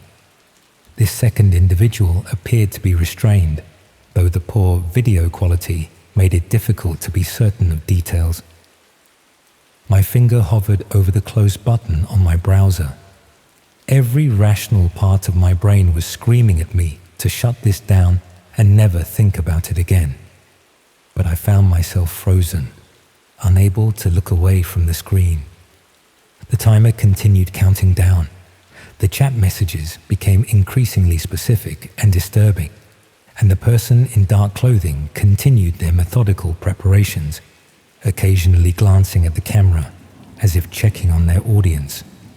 I want to say that I closed the browser immediately, that I reported what I'd seen to the police and tried to forget about the whole experience. But that wouldn't be entirely truthful. I watched for another 10 minutes before finally managing to close the window. 10 minutes during which I witnessed things that I still can't properly process, let alone describe. 10 minutes that have fundamentally changed how I see the world around me. The worst part wasn't even what I saw, though that was horrific enough. It was the realization of how easily I'd found it, how simple the payment process had been, and how many other viewers were in that room with me. People just like me, presumably, sitting in their homes and choosing to watch something unspeakable unfold in real time. I deleted all the software from my computer that night and tried to convince myself it had all been some sort of elaborate fake. Special effects, actors, a sick form of entertainment designed to shock gullible viewers. But deep down, I knew better. The next few days passed in a haze. I couldn't concentrate at work, couldn't sleep properly, couldn't shake the feeling that I'd crossed some invisible line that I could never uncross. I'd become complicit in something terrible simply by being a witness to it. But worse than the guilt was the curiosity that lingered. Questions that I couldn't get out of my head. Who were those people? Where was that room? Were there others? How many others? It took me nearly a week to resist the urge to log back in. When I finally did, the site had changed. The room I'd visited was no longer on the list, replaced by others with different numbers but similar viewer counts.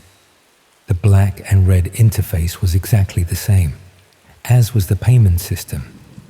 It was as if nothing had happened, as if what I'd witnessed had been just another evening's entertainment that was now archived somewhere in the digital ether.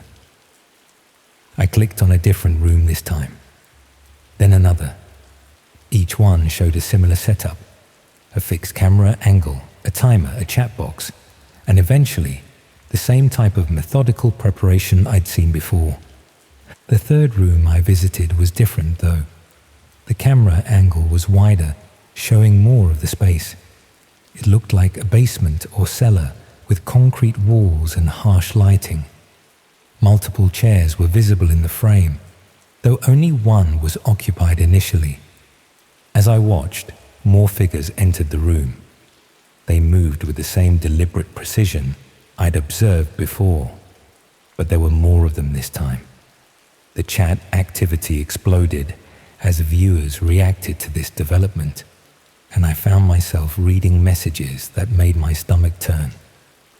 The timer for this room showed nearly 2 hours remaining. I realized then that this wasn't just some sick individual operating alone.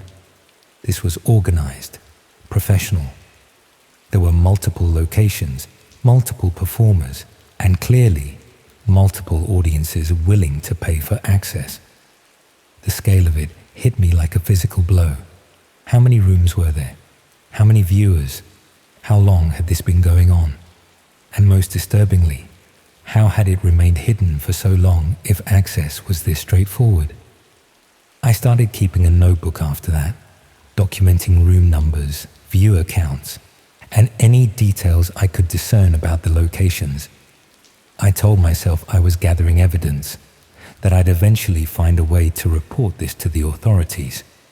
But really, I think I was just trying to make sense of something that defied comprehension. The rooms seemed to operate on different schedules. Some were active during typical evening hours in the UK. Others seemed timed for different zones entirely. The production values varied as well. Some were clearly amateur setups with poor lighting and single cameras, while others showed signs of more sophisticated equipment and planning. What remained consistent was the audience participation element. Viewers could influence what happened through the chat system, though I never fully understood the mechanics of how requests were prioritized or implemented. There seemed to be some sort of hierarchy among the viewers, with certain usernames appearing to carry more weight than others. I began recognizing regular participants, usernames that appeared across multiple rooms, sometimes making similar requests or comments. It was like discovering a community of people united by their shared interest in witnessing these events. A community that I was now, technically, part of. The realization made me physically ill, but I kept watching, night after night, room after room. I told myself I was documenting evidence, but I knew that was just an excuse. The truth was that I'd become addicted to the horror of it, addicted to being witness to things that most people couldn't even imagine existed. The rooms began to feel familiar. I started recognizing certain locations that appeared repeatedly, suggesting these weren't random one-off events. Some rooms seemed to have regular schedules, with timers appearing at predictable intervals. Others were more sporadic, popping up without warning and disappearing just as quickly. I also began to notice patterns in the chat conversations. Certain phrases that seemed to have specific meanings, references to other sites that I didn't dare investigate, and occasionally discussions about meeting in person, though these messages would disappear quickly. Someone was clearly watching the conversations. Someone was controlling who could access these rooms, taking the payments, and presumably organizing what happened in them. This wasn't random. It was deliberate. 3 weeks into my nightly visits, something happened that changed everything. I was watching a room that had become one of my regular stops, a space that looked like a converted garage, with medical equipment visible in the background. The timer showed about 30 minutes remaining when a new figure entered the frame. This person was different from the usual performers. They moved hesitantly, looking around as if confused or disoriented. And when they turned toward the camera, I could see their face clearly for the first time. I recognized them. Not personally, but from the news. It was someone who'd been reported missing from Manchester about a month earlier. A university student whose disappearance had made the local headlines and prompted police appeals for information. The room's chat exploded with activity as other viewers apparently made the same connection. Messages referencing news articles, speculating about timelines, discussing the implications.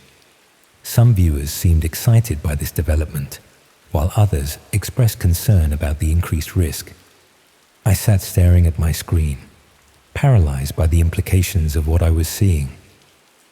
This wasn't just some underground entertainment network. These were real people.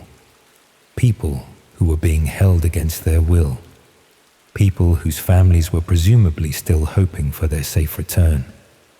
I should have called the police immediately. Should have screenshot everything, documented the room details, and handed it all over to the authorities. But instead, I found myself continuing to watch, transfixed by the horror of it all. The missing student was clearly distressed, looking around the room frantically and trying to communicate with someone off camera. The usual methodical preparations began, but this time they seemed different, more urgent. The chat discussion had shifted as well, with viewers debating whether this level of publicity was worth the risk. 20 minutes into the session, something unprecedented happened. The feed cut out abruptly, replaced by a simple error message.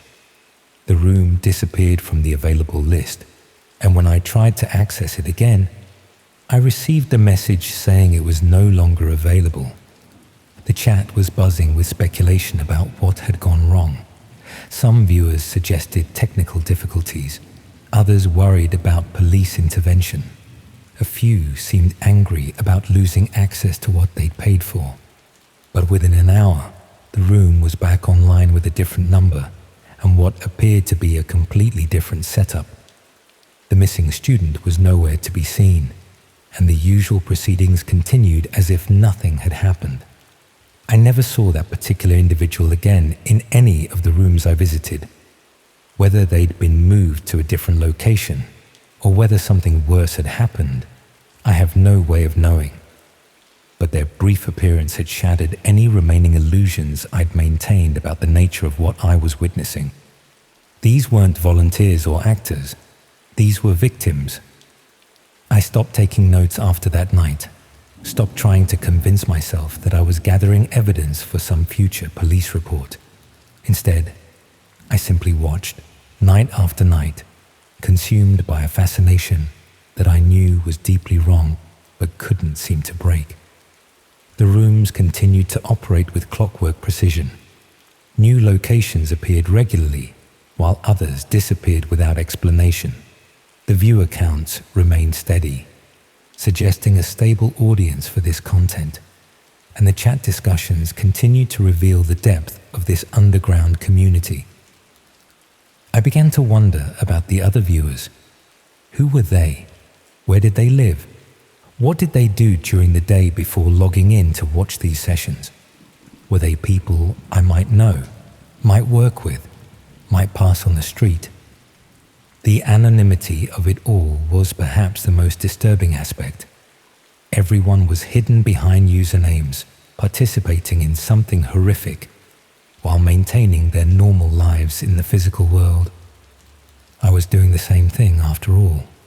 During the day, I'd sit in meetings at work, discussing marketing strategies and quarterly targets, all while knowing that I'd be spending my evening watching things that would probably result in prison sentences for everyone involved. The disconnect was surreal. My sleep became increasingly erratic. When I did manage to drift off, I'd have vivid dreams about the rooms I'd visited, the faces I'd seen, the conversations I'd read. I'd wake up feeling complicit, as if I'd been physically present for these events rather than just watching from behind a screen. The guilt was overwhelming, but not enough to make me stop. It's been nearly 2 months now since I first found that initial link. I've seen things that I'll never be able to forget, learned things about human nature that I wish I could unlearn. And yet, most nights, I still find myself opening that familiar black browser window and navigating to those hidden corners of the internet. I tell myself I'll report it eventually, that I'll find the courage to contact the authorities and provide whatever information I can. But I know I won't, because doing so would mean admitting my own role in all of this, my own complicity in what amounts to a form of digital voyeurism of the worst kind. The most terrifying realization is how easy it all is, how simple it was to access, how straightforward the payment system, how seamlessly it all operates alongside the normal internet that everyone else uses. If I could stumble across it so easily, how many others are doing the same thing? How many people are out there right now, watching these rooms, participating in this community? And perhaps most disturbing of all, how many more rooms are there that I haven't found yet? The timer in the corner of my current room shows 14 minutes remaining. The chat is active as usual, filled with the same types of requests and comments I've become accustomed to reading. Another evening for an audience of anonymous viewers, each of us safely hidden behind our screens, pretending that what we're witnessing isn't real. But it is real, and tomorrow night, I'll probably be back here again, watching another room, seeing another victim, being part of something that exists in the shadows of our connected world. I never meant to find it, but now that I have, I can't seem to look away.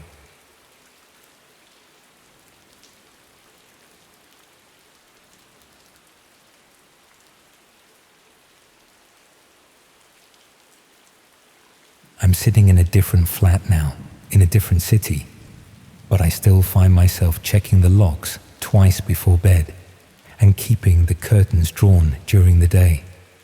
It's been 8 months since everything happened, and I know I should probably just forget about it and move on. But I keep thinking about other people who might be in the same situation I was in. People who are desperate enough to ignore obvious warning signs because they need the money. The whole thing started in October last year, when the whole of Birmingham was having one of those miserable grey weeks where it never quite stops drizzling. I was spending most days in my bedsit near the city centre, watching the condensation run down the windows while I refreshed job search websites that never seemed to have anything new.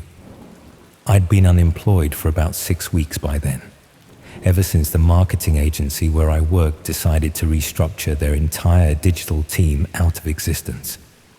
They'd given me a decent enough redundancy package, enough to cover rent and bills for a couple of months if I was careful, but finding replacement work was proving more difficult than I'd expected. The flat was starting to feel like a prison. The room consisted of a kitchenette in the corner, a small bathroom, and a view of the back of a Greggs across the road.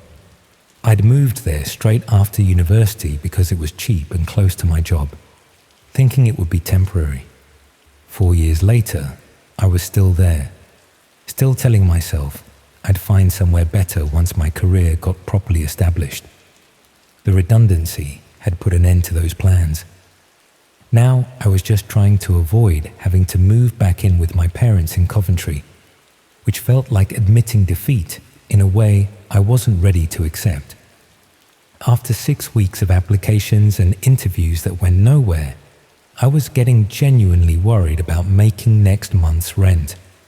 That's when I started looking at freelance work, the sort of gig economy stuff I'd always thought was beneath my experience level. Most of it was exactly what you'd expect: content writing for websites, social media management, basic design work. The pay was terrible and the clients were demanding, but it was better than nothing. I managed to scrape together enough small jobs to cover my immediate expenses, but it was exhausting and barely sustainable. Then I saw a listing that seemed too good to be true.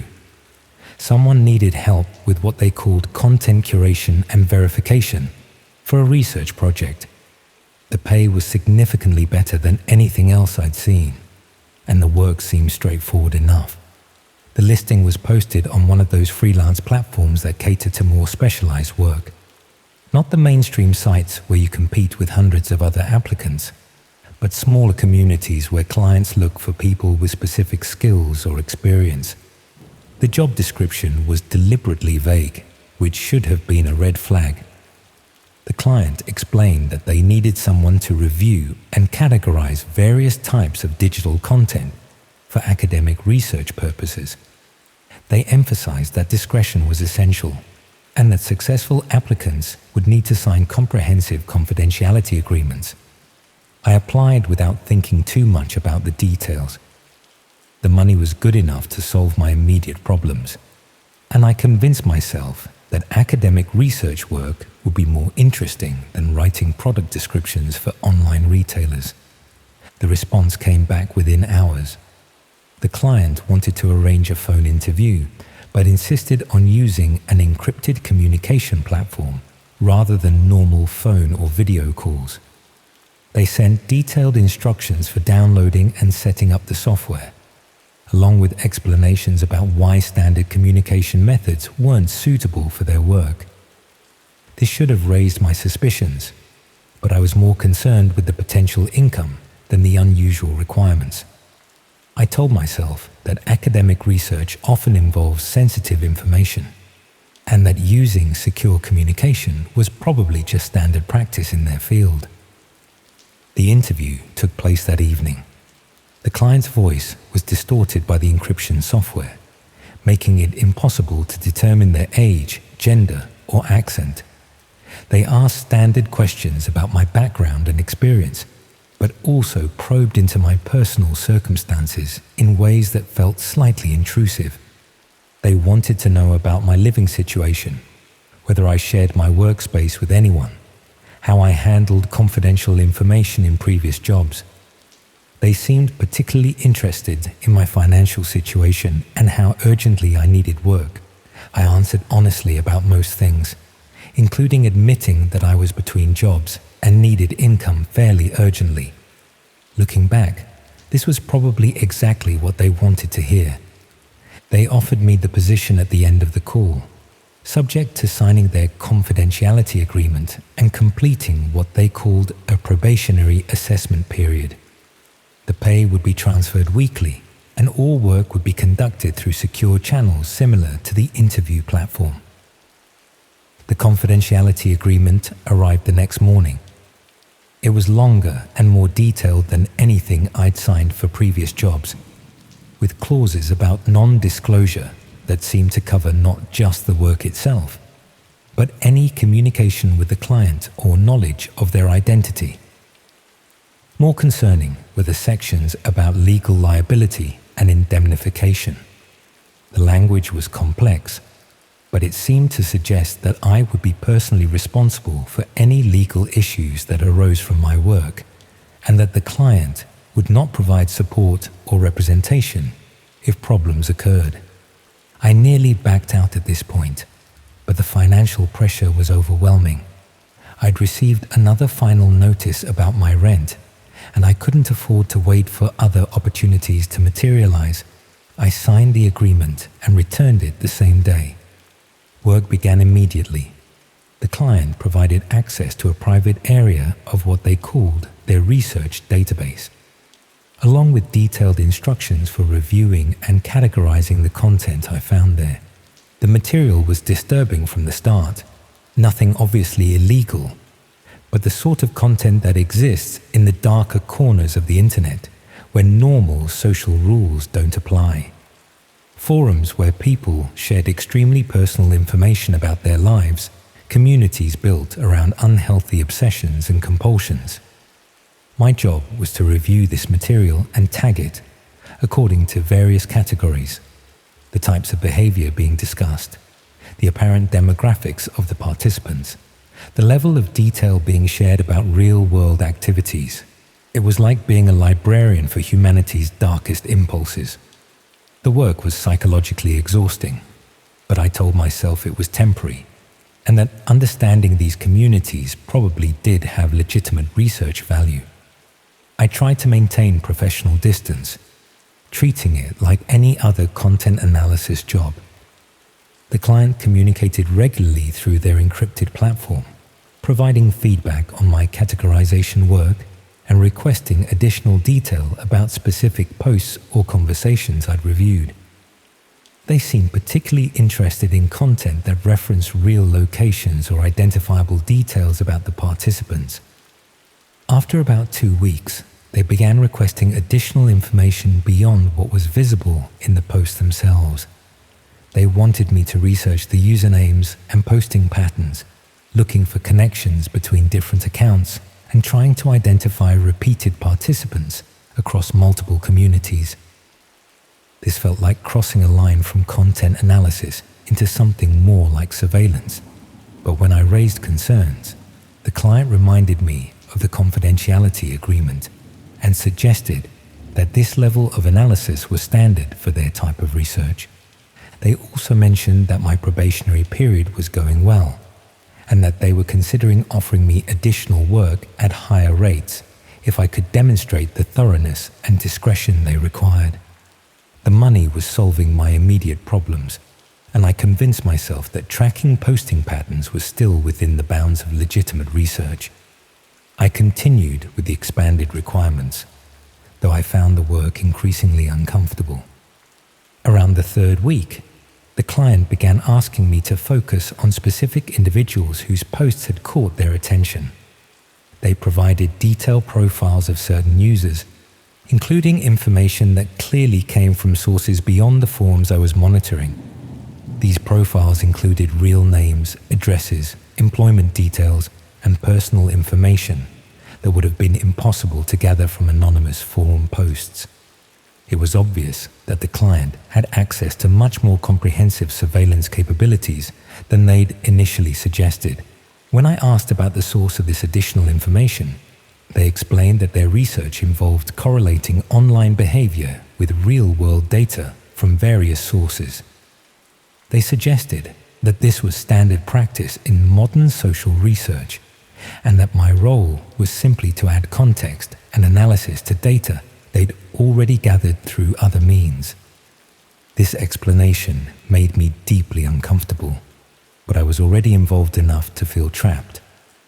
The confidentiality agreement made it clear that discussing the work with anyone else would result in serious legal consequences, and I couldn't afford the potential financial liability if I breached the contract.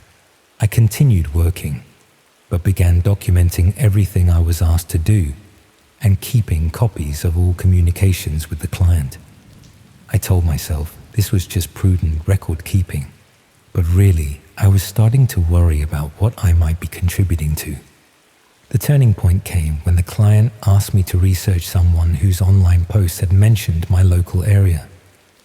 They wanted me to identify real-world locations referenced in the posts and provide detailed information about the places and people mentioned.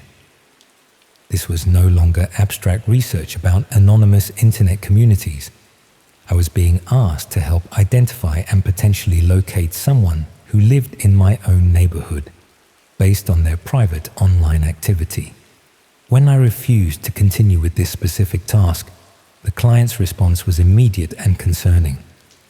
They reminded me that my contract included provisions for minimum performance standards, and that failure to complete assigned work could result in immediate termination and demands for repayment of previous payments. More troubling, they mentioned details about my own personal situation that I'd never shared with them. References to my financial difficulties, my living arrangements, even my daily routines, and the places I went for normal activities like shopping or socializing. It became clear that while I'd been researching other people, the client had been conducting similar research into my own life.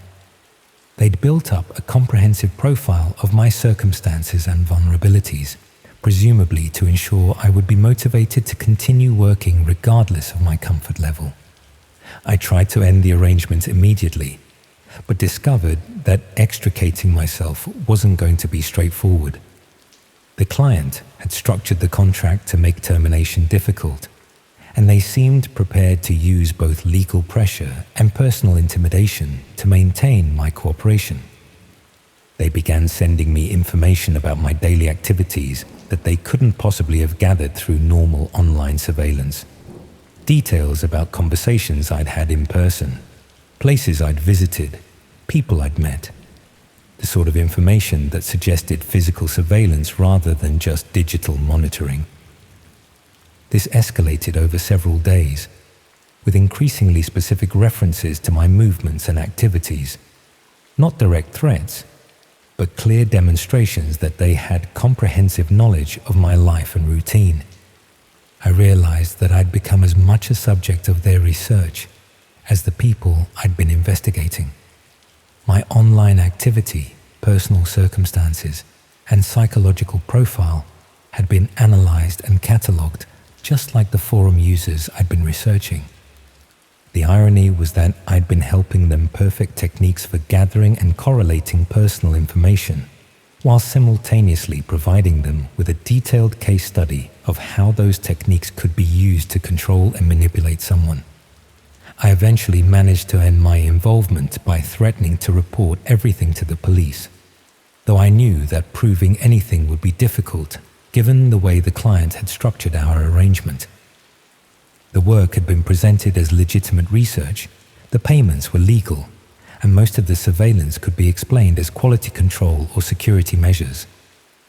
The clients seemed more amused than concerned by my threats, but they agreed to terminate the contract without pursuing the financial penalties they'd previously mentioned.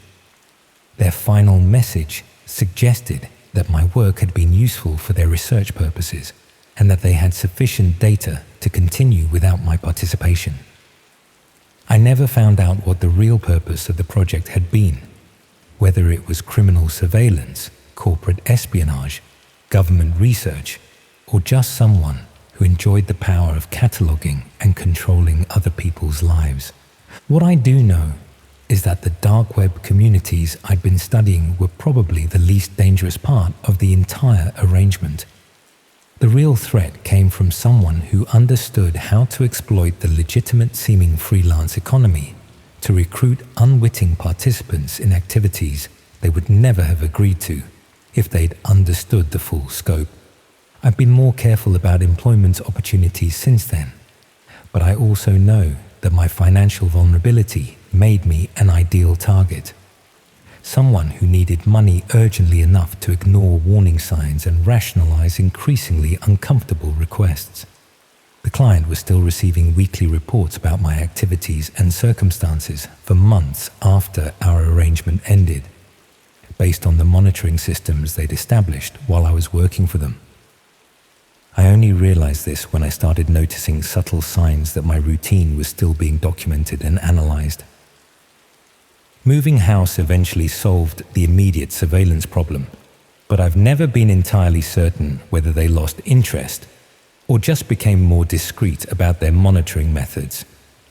The experience taught me that the most dangerous aspects of the dark web aren't necessarily the obviously criminal communities that everyone warns about. Sometimes the real threat comes from people who understand how to use legitimate-seeming arrangements to exploit the normal human needs for income and security. I still get occasional contact attempts through various platforms, offers for similar research work that probably come from the same client or their associates. The pay rates are always generous, the work descriptions are always vague, and the communication methods are always unnecessarily complex. I delete these messages immediately now, but I wonder how many other people have accepted similar offers without understanding what they were really agreeing to participate in.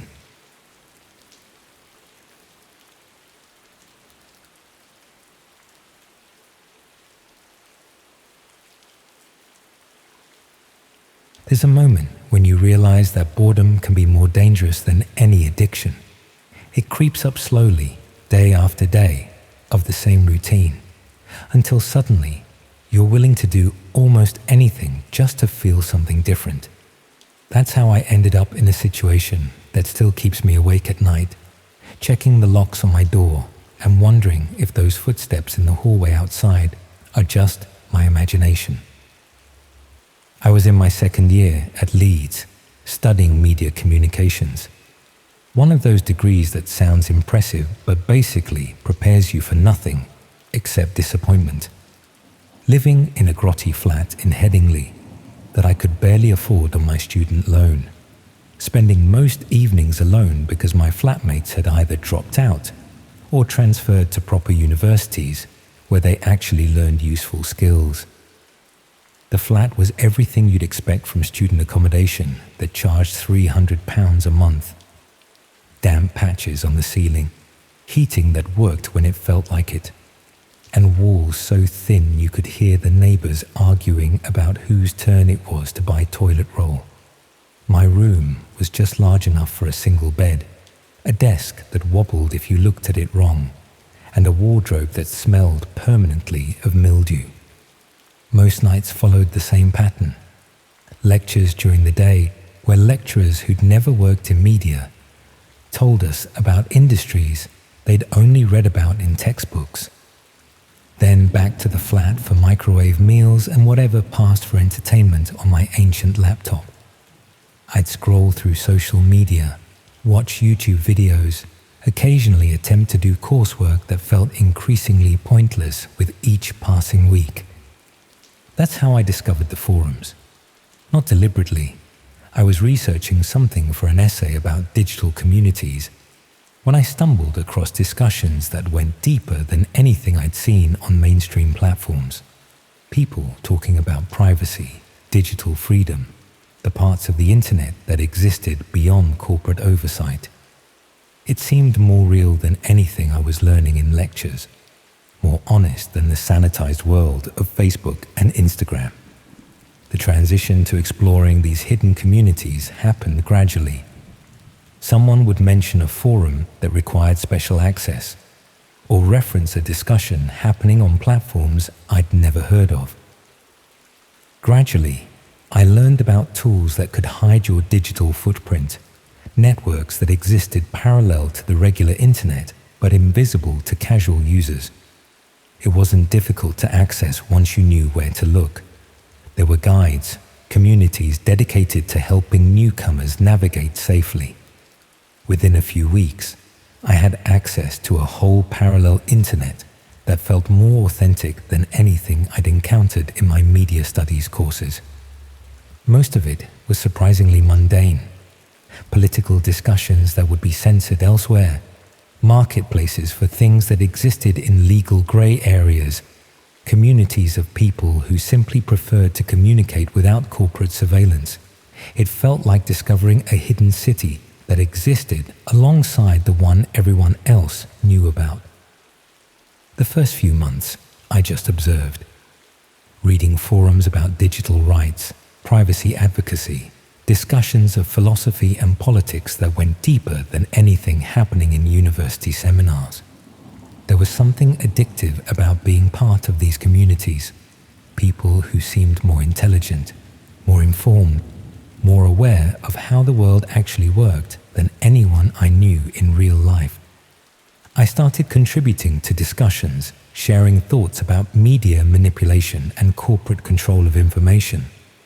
My posts were well received, and gradually I began to build a reputation within certain communities. People started recognizing my username, inviting me to private forums with more exclusive content. That's where I first heard about live streaming communities. Not the obvious stuff, gaming streams and social media influencers, but underground networks that broadcast content you couldn't find anywhere else. Documentary footage from conflict zones, investigative reports that mainstream media wouldn't touch, real journalism that existed outside corporate control. The concept appealed to me immediately. As someone studying media, the idea of accessing unfiltered content, seeing events as they actually happened rather than how they were packaged for mass consumption, felt like the logical extension of everything I was learning about information control and narrative manipulation. The invitation came through a private message from someone I'd been discussing media theory with for several weeks. They'd noticed my interest in authentic journalism and wondered if I'd like to observe some live investigative work. A research collective, they called it, documenting social experiments and human behavior studies that universities wouldn't approve, but which provided genuine insights into psychology and social dynamics. They included access details for a private streaming platform and a scheduled time, that Thursday at 10:30. No explanation of what specific research I'd be observing, just an invitation to witness something most people would never see.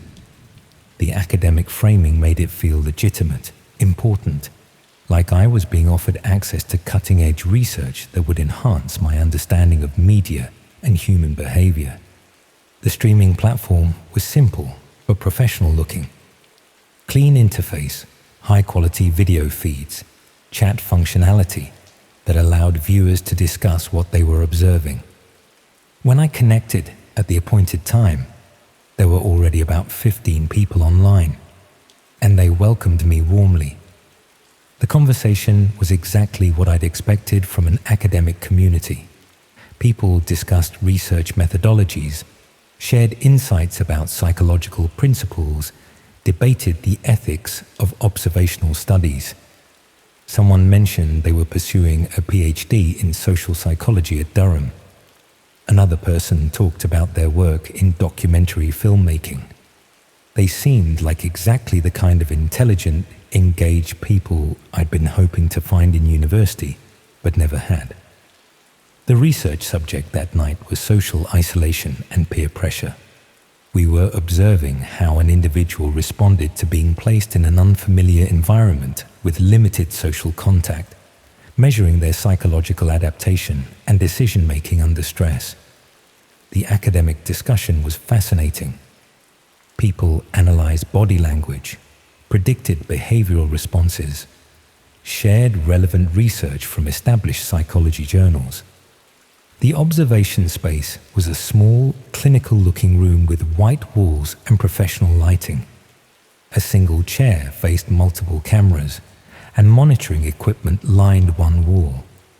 It looked exactly like the kind of setup you'd expect from a legitimate research facility, clean and organized, and obviously expensive. The subject was a young man, probably around my age, who'd volunteered for what he believed was a standard psychology experiment. The researchers explained through the chat that he'd been told he was participating in a study about decision-making under stress, which was technically accurate, but didn't reveal the full scope of what was being measured. What followed was subtle psychological manipulation presented as scientific methodology. The subject was asked to make increasingly difficult choices, each decision designed to measure his responses to social pressure and isolation. The academic observers discussed his reactions with clinical detachment, noting signs of stress and predicting how his behavior would change as the experiment progressed. I found myself genuinely engaged with the research. This was the kind of real-world psychology that my university courses only touched on theoretically. Here was an actual experiment, measuring genuine human responses in controlled conditions. The academic discussion was more sophisticated than anything happening in my lectures, and I felt privileged to be observing cutting-edge research as it happened. Over the following weeks, I became a regular participant in these observation sessions. Different subjects, different experimental scenarios, but always the same rigorous academic approach. The research collective was studying various aspects of human psychology: social conformity, authority compliance, stress responses, decision-making under pressure.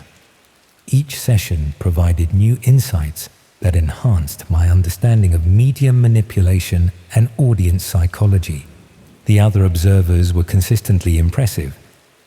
Postgraduate students, academic researchers, documentary filmmakers interested in authentic human behavior. They shared reading recommendations, discussed theoretical frameworks, debated ethical considerations with the kind of intellectual sophistication I'd been hoping to find in university. These felt like the real education I'd been looking for. My contributions to the discussions were increasingly valued by the group. They seemed impressed by my insights into media theory and audience psychology, often asking for my perspective on how different experimental scenarios might be perceived by mainstream audiences. Gradually, I began to feel like a genuine member of the research community rather than just an observer. That's when they started suggesting I might be interested in contributing more directly to the research.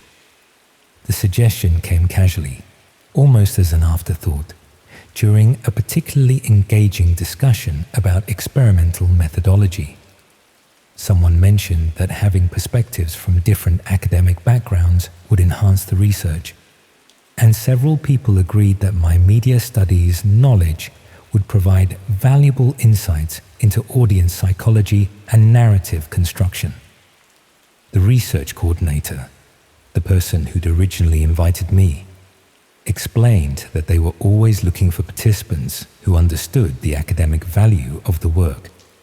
Someone with my background could contribute both as an observer and as a subject, providing comparative data about how media-literate individuals responded to the same experimental conditions they'd been testing on less educated volunteers. I felt flattered. These people, whose intelligence and academic credentials I respected, were telling me I had something valuable to offer. They weren't just inviting me to observe research, they were asking me to become part of it, to contribute to studies that could advance understanding of human psychology and media manipulation. The logistics were straightforward. They operated several research facilities around the country, including one in Manchester that would be convenient for me to reach from Leeds. Sessions typically lasted a few hours, and participants were compensated for their time. More importantly, I would be contributing to research that had genuine academic value, work that might eventually be published in respected journals. I agreed without hesitation.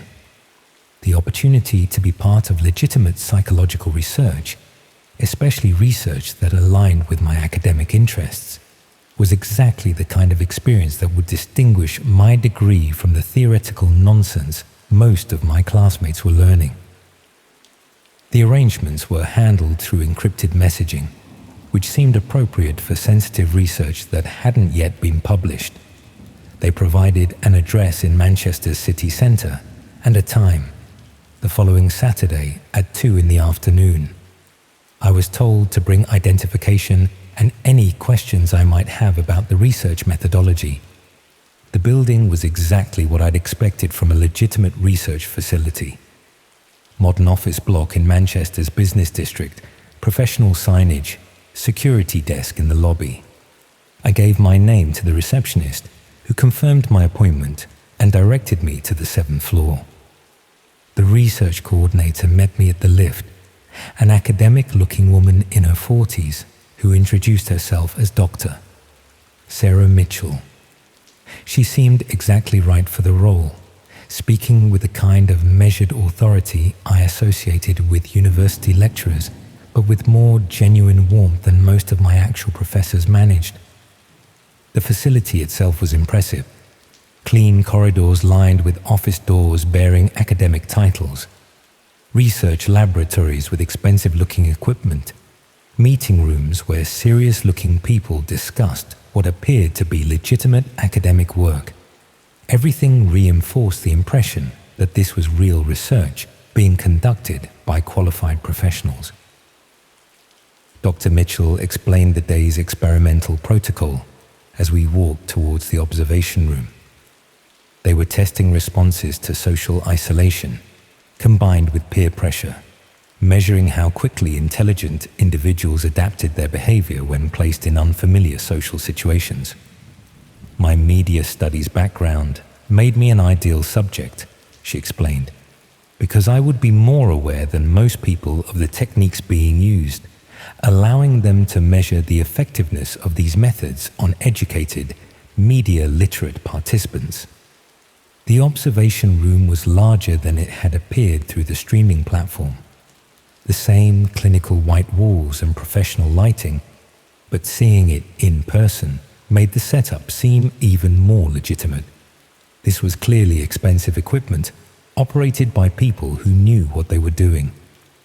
Other members of the research team were present, people I recognized from the streaming sessions, though seeing them in person made them seem more human, more relatable. They greeted me warmly, expressing genuine excitement about my participation in the research.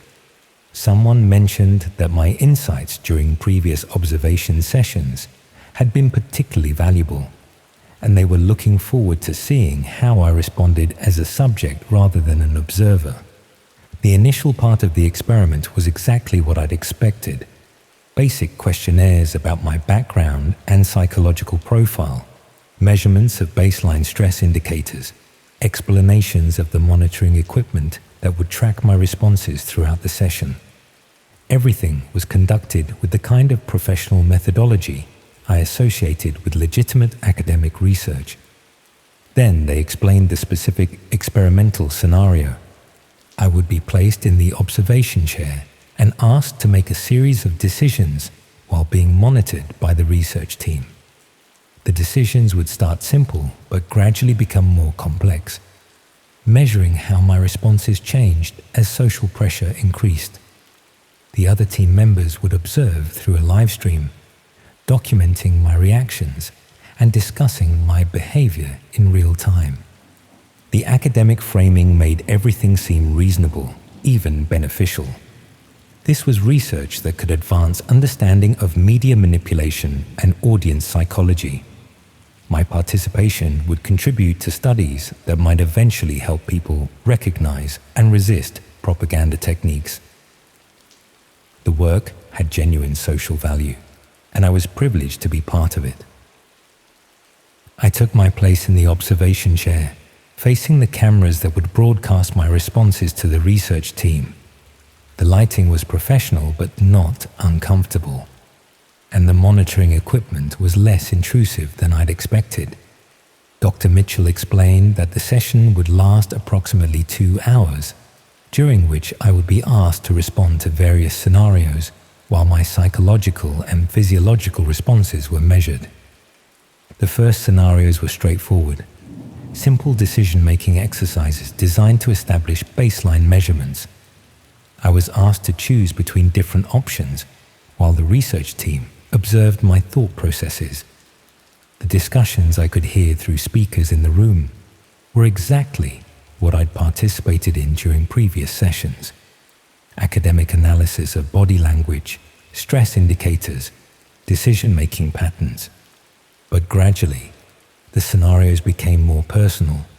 Instead of abstract choices, I was asked to discuss my own life, my fears, my ambitions. The research team's observations became more focused on my individual psychology rather than general human behavior. Their academic discussions started including specific details about my background that I hadn't provided during the initial questionnaires.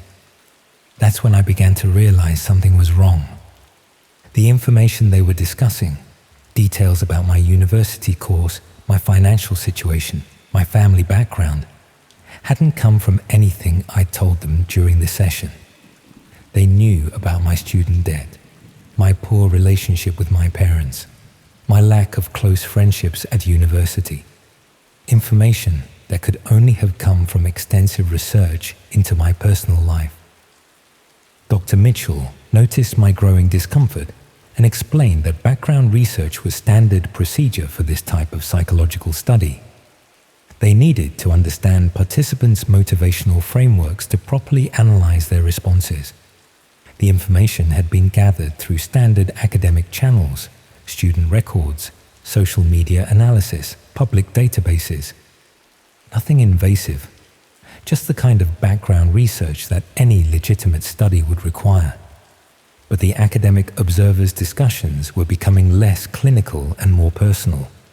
They talked about my loneliness, my desperation for intellectual connection, my willingness to do almost anything to feel part of a community that valued my contributions. Their analysis was accurate but felt invasive, like they were dissecting my personality for entertainment rather than scientific understanding.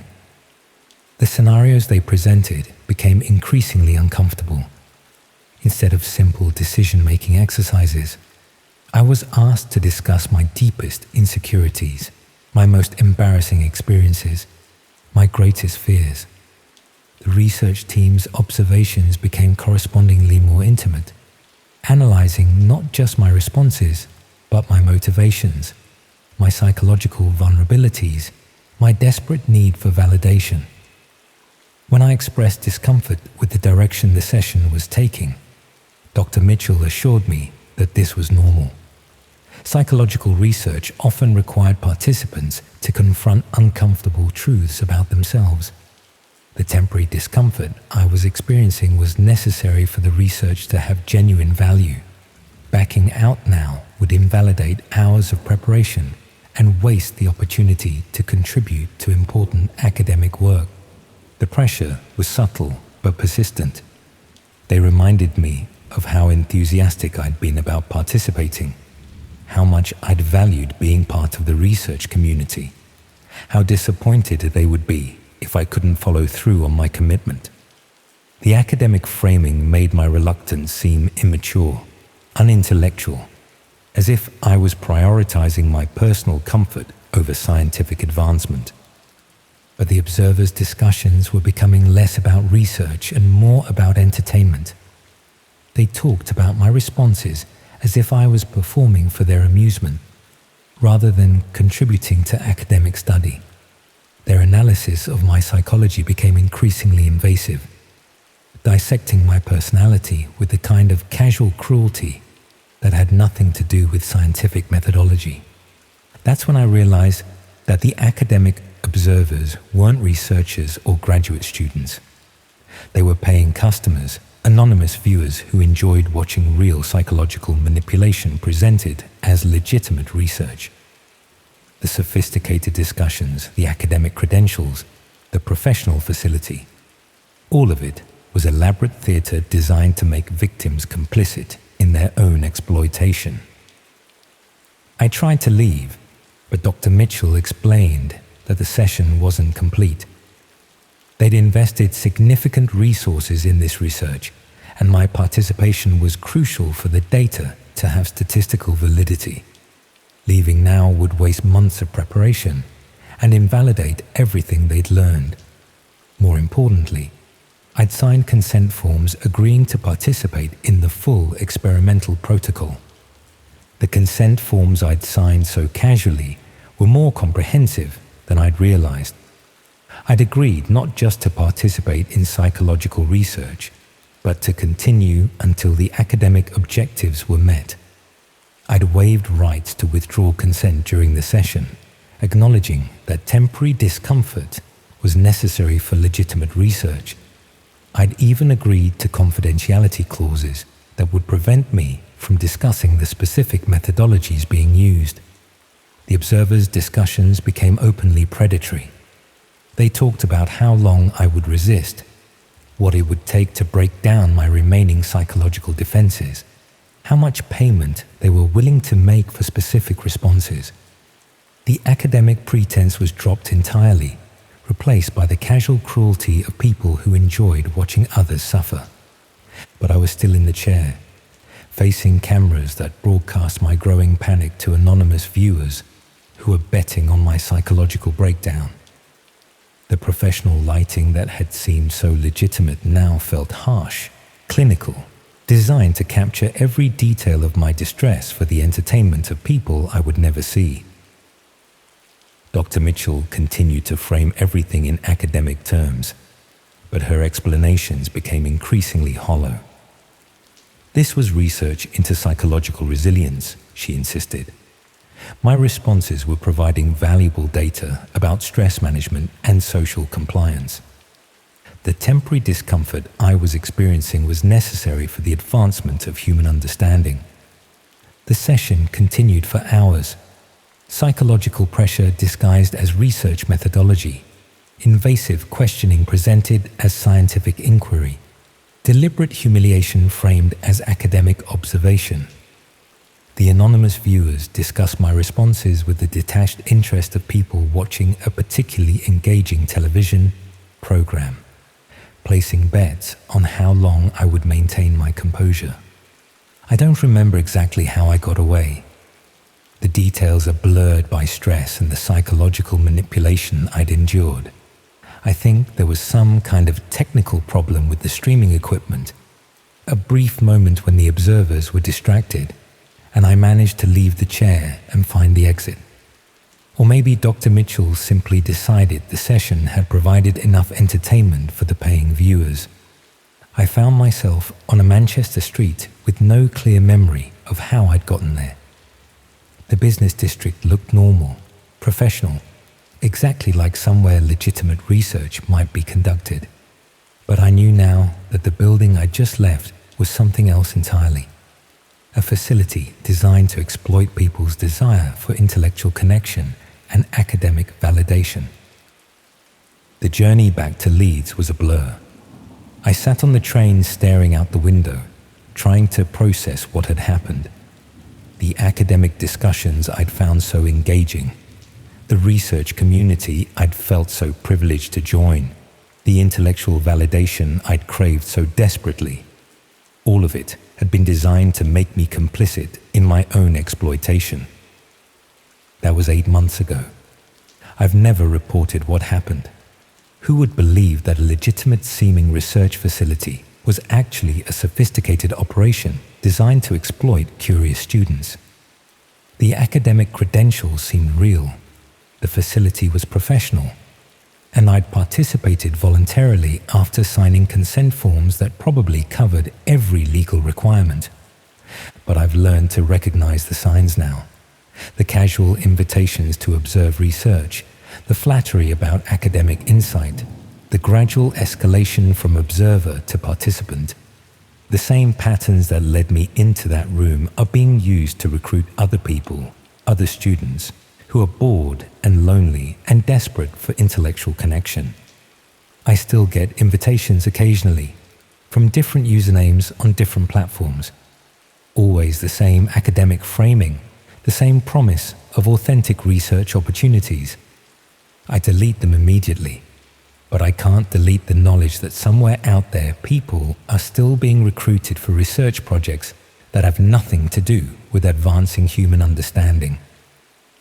The flat in Headingley feels different now. The thin walls and broken heating that once seemed like minor inconveniences now feel like vulnerabilities. I've changed my daily routines, varied my schedule, become more careful about what personal information I share online. But sometimes, late at night, when the building is quiet and I'm lying awake listening to footsteps in the corridor, I wonder if they know where I live. Because the thing about that kind of operation is that they don't just exploit you once and move on. They build profiles, gather information, create detailed psychological assessments that could be valuable for future projects. I was part of their research for months before I became a subject, and they learned everything they needed to know about what motivates me, what frightens me, what I'm willing to do for validation and intellectual connection. The academic community I thought I'd found doesn't exist. Real research happens in universities with proper oversight and ethical guidelines.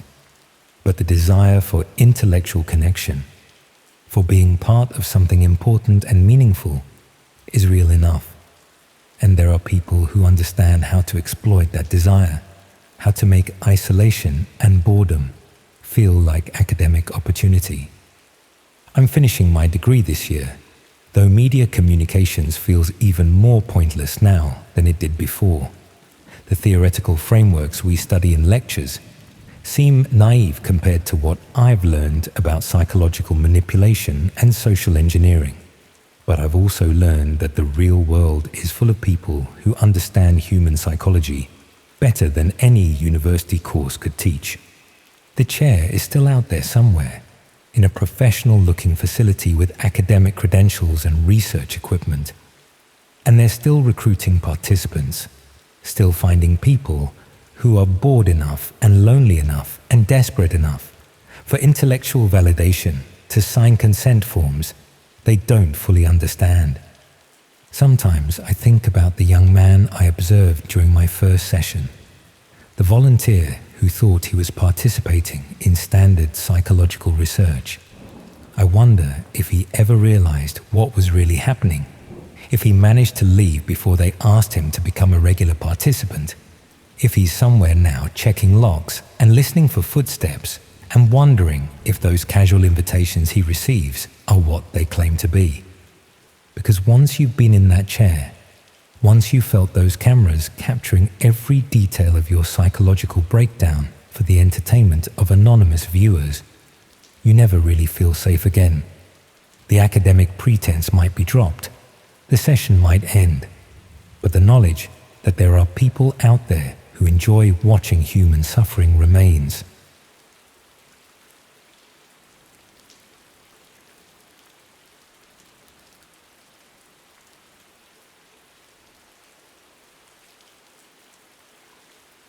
The text message was clearly meant for someone else, but when I tried to let them know they'd sent it to the wrong person, I discovered they already knew exactly who I was. It arrived on a Tuesday morning while I was getting ready for lectures at Birmingham University. A simple message with just an address in Moseley and a time, 3 p.m. today. Nothing else. No context, no name, no explanation of what was supposed to happen at that location. I assumed it was a scheduling mix-up, someone trying to arrange a meeting or delivery who'd mistyped a phone number. Happens all the time, especially with university students constantly sharing contact details for group projects and social arrangements. I sent back a quick reply explaining that they'd reached the wrong person and might want to check their contact list. Simple courtesy that would hopefully ensure their actual intended recipient got the message they needed. The response came within minutes, and it made my stomach drop. Instead of acknowledging the mistake, they sent back a message that included my full name, my university course details, and my home address in student accommodation. Information that a random wrong number shouldn't have had any way of knowing. When I asked how they knew my personal details, the response was even more unsettling. They claimed we'd been in contact before and seemed genuinely surprised that I didn't remember our previous conversations. They referenced specific topics we'd supposedly discussed and mentioned arrangements we'd apparently made for ongoing communication. But I had no memory of any previous contact with this number, and the conversations they described didn't match anything I'd actually participated in. Either they were confusing me with someone else, or something much stranger was happening. I decided to check my phone's message history more carefully, looking for any previous contact with that number that I might have forgotten. What I found was disturbing. Dozens of messages between my phone and theirs, dating back several weeks, showing conversations that I was certain I'd never had. The message threads showed me apparently agreeing to meet with this person, sharing personal information about my daily routine, and even discussing plans for activities that I would never have consented to participate in. But I had no memory of sending any of these messages or having any of these conversations. Either someone else had been using my phone, or the message history had been fabricated in some way that made it appear I'd been in regular contact with a complete stranger. When I tried to call the number to demand an explanation, it went straight to a voicemail system that didn't identify the account holder. The recorded message was generic and professional, giving no indication of who might be behind the mysterious communications. I started documenting everything. Screenshots of the message history, records of when I'd supposedly sent messages that I didn't remember writing, even details about the conversations that had apparently taken place without my knowledge or participation. The pattern suggested that someone had been impersonating me through my own phone, conducting conversations and making arrangements as if they were me, while somehow preventing me from being aware of this activity. But the technical explanation for how this could happen was unclear. Unless someone had physical access to my phone, it should have been impossible for them to send messages from my number without my knowledge.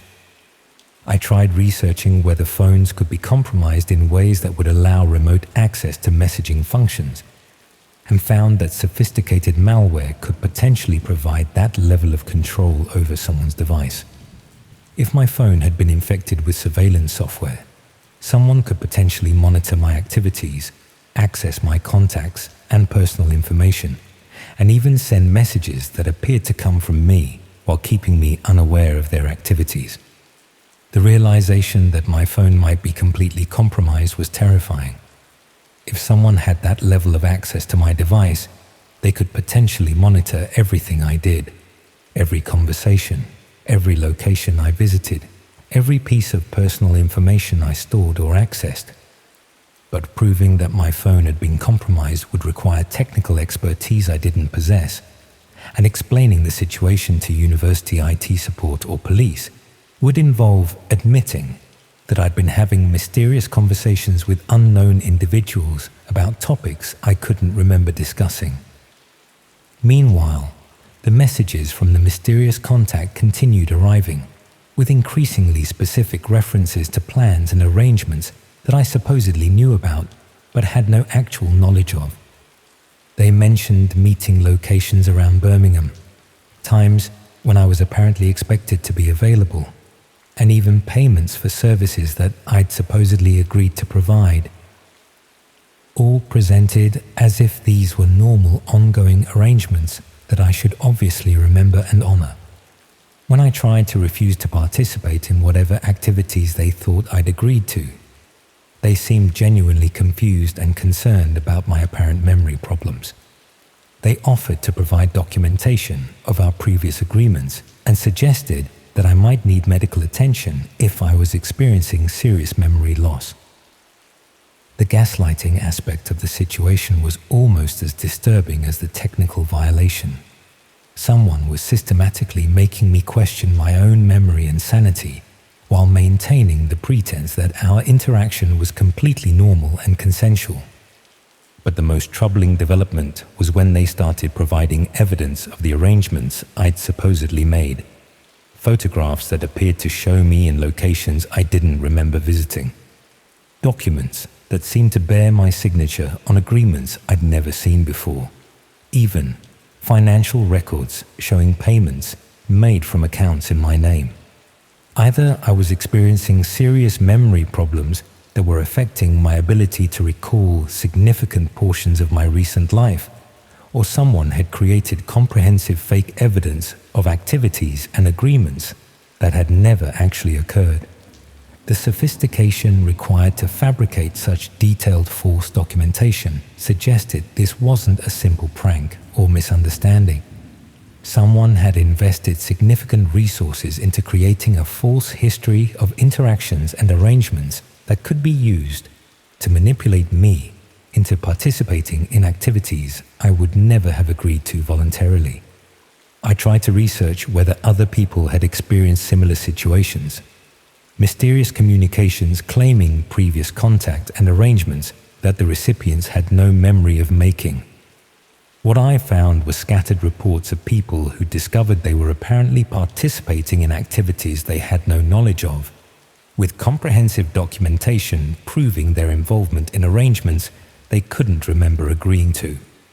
Most victims initially assumed they were experiencing memory problems or psychological issues, but investigation eventually revealed that they'd been targeted by sophisticated manipulation operations that used technical compromise and false documentation to create fake histories of consent and agreement. The operations were designed to make targets question their own memory and judgment, while gradually drawing them into activities that became increasingly difficult to escape from or explain to others.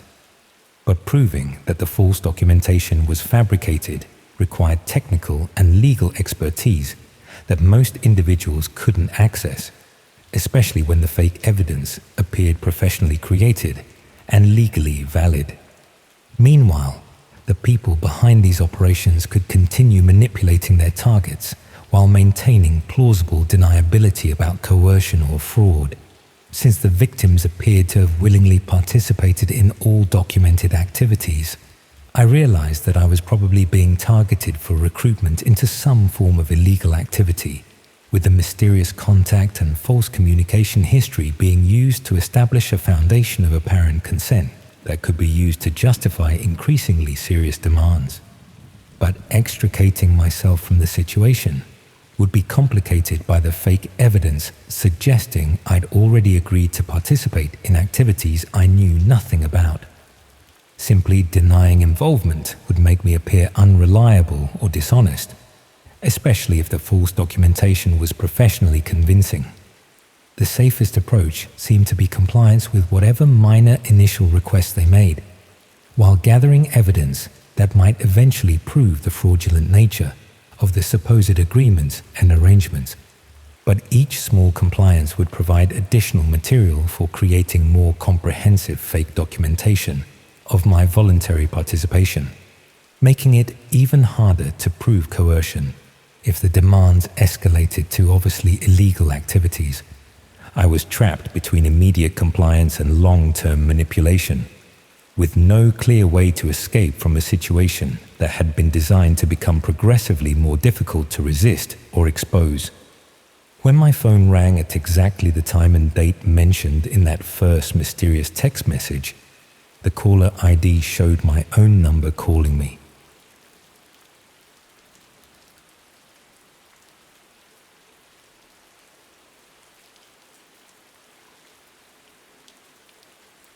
Looking back now, I can see exactly where I went wrong, though at the time everything seemed perfectly reasonable.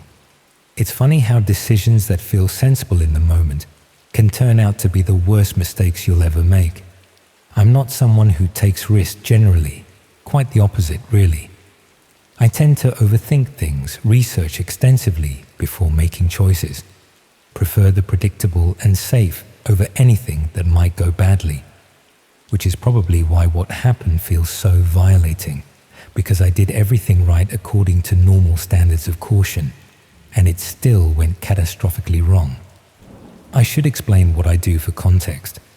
I'm a music teacher, working privately from my flat in Leeds, piano and guitar mostly, teaching children after school and some adults in the evenings who want to learn as a hobby. I've been doing it for about 12 years now, built up a decent client base through word of mouth and occasional advertising. It's good work when you've established yourself, flexible hours, reasonable income, and I genuinely enjoy teaching most of the time. The flat I work from is a 2-bedroom place I've been renting for around 5 years.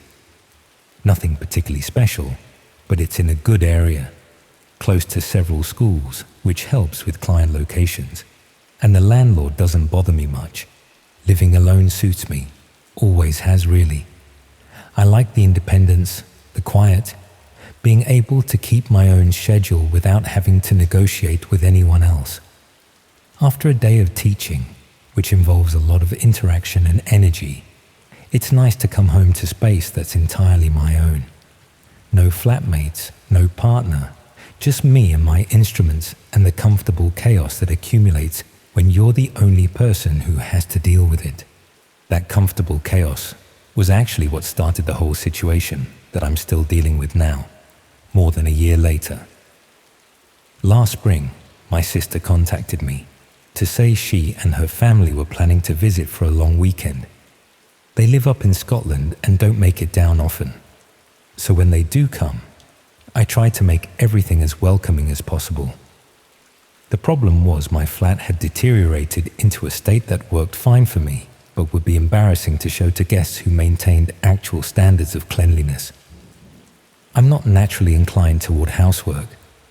Never have been, probably never will be.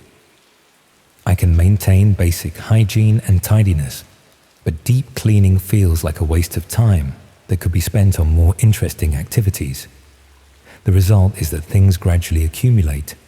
Dust on surfaces, clutter on shelves, bathrooms that are functional but not exactly spotless.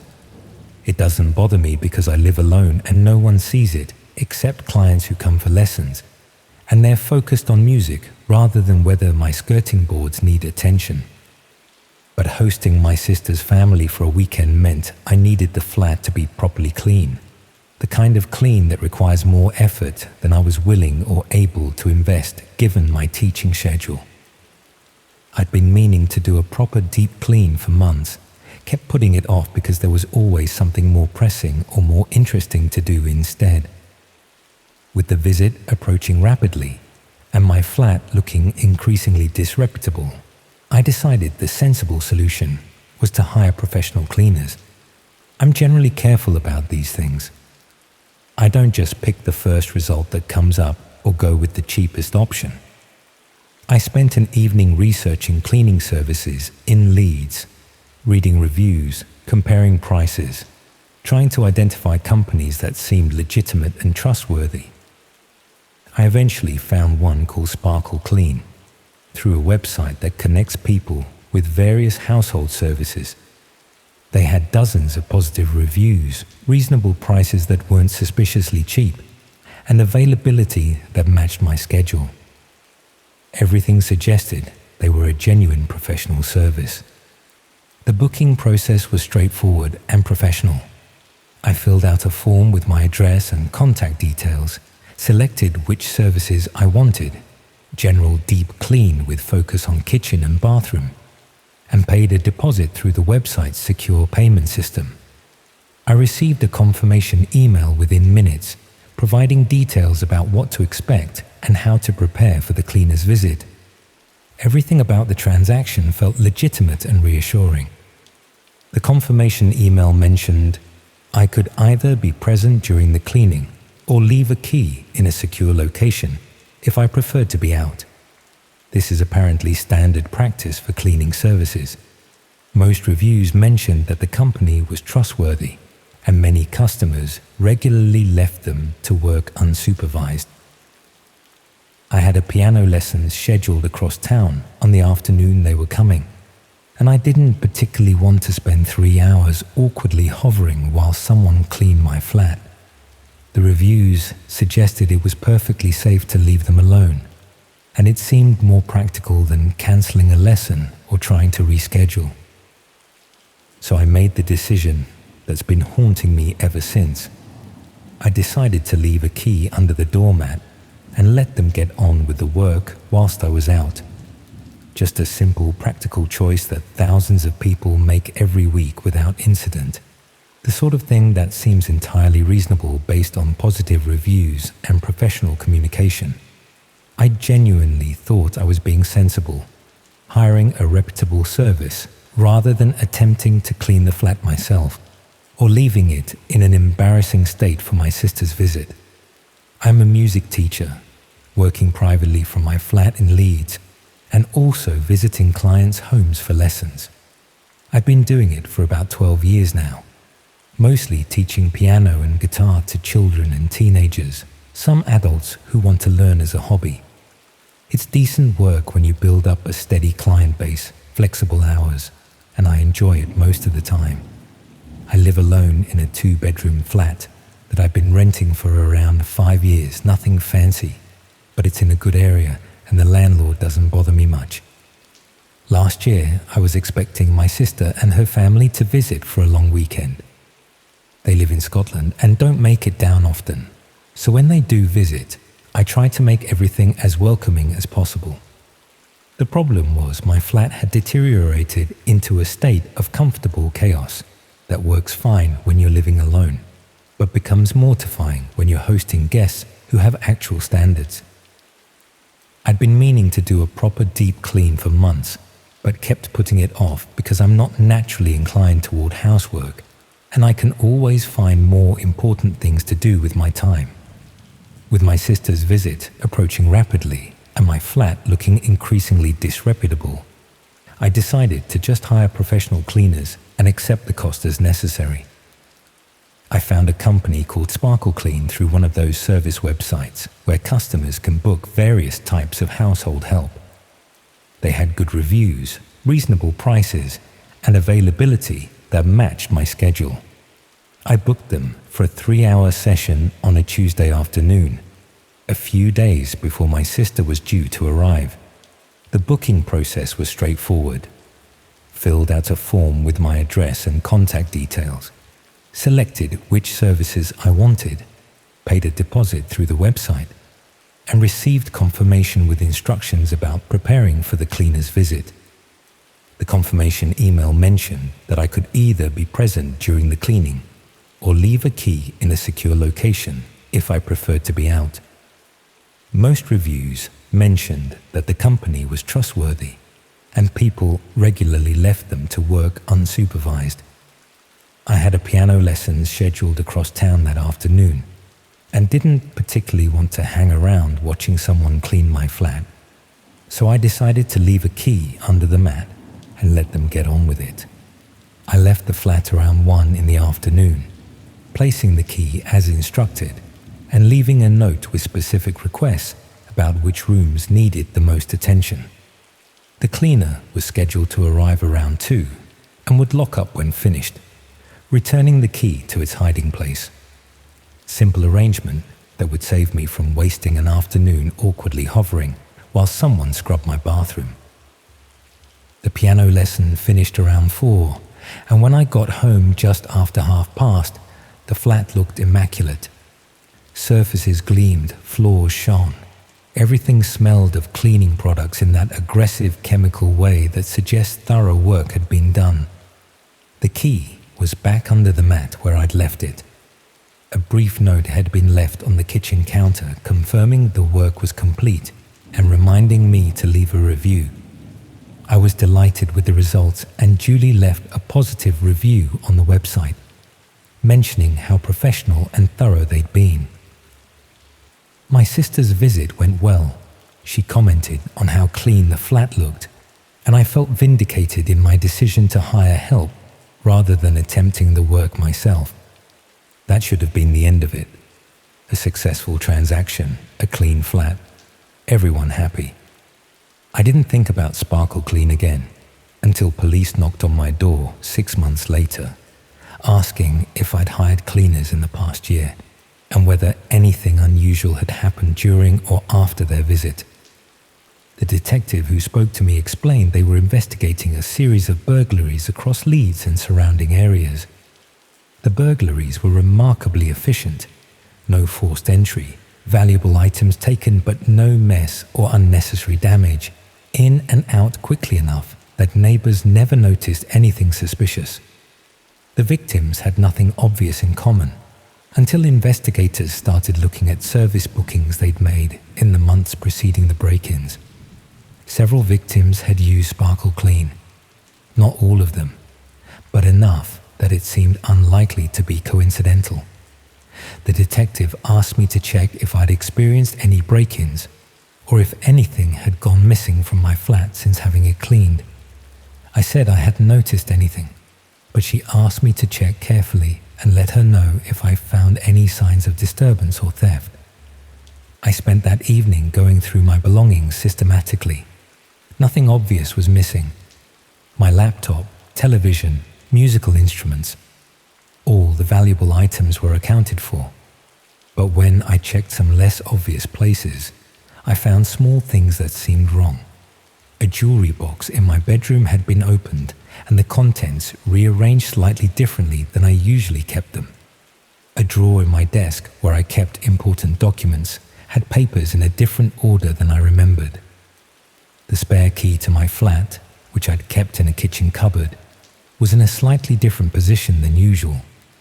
These were subtle changes, easy to dismiss as faulty memory or explain away as the cleaner moving things whilst working. But the detective had specifically asked me to look for signs of disturbance, and now that I was paying attention, I could see evidence that someone had gone through my flat more thoroughly than would be necessary for cleaning purposes. I reported these observations to the detective, and she asked if I'd be willing to have my flat checked for hidden cameras or other surveillance equipment. That suggestion made me deeply uneasy. The idea that someone might have been watching me for months without my knowledge was disturbing in a way that simple theft wouldn't be. The check took most of a day.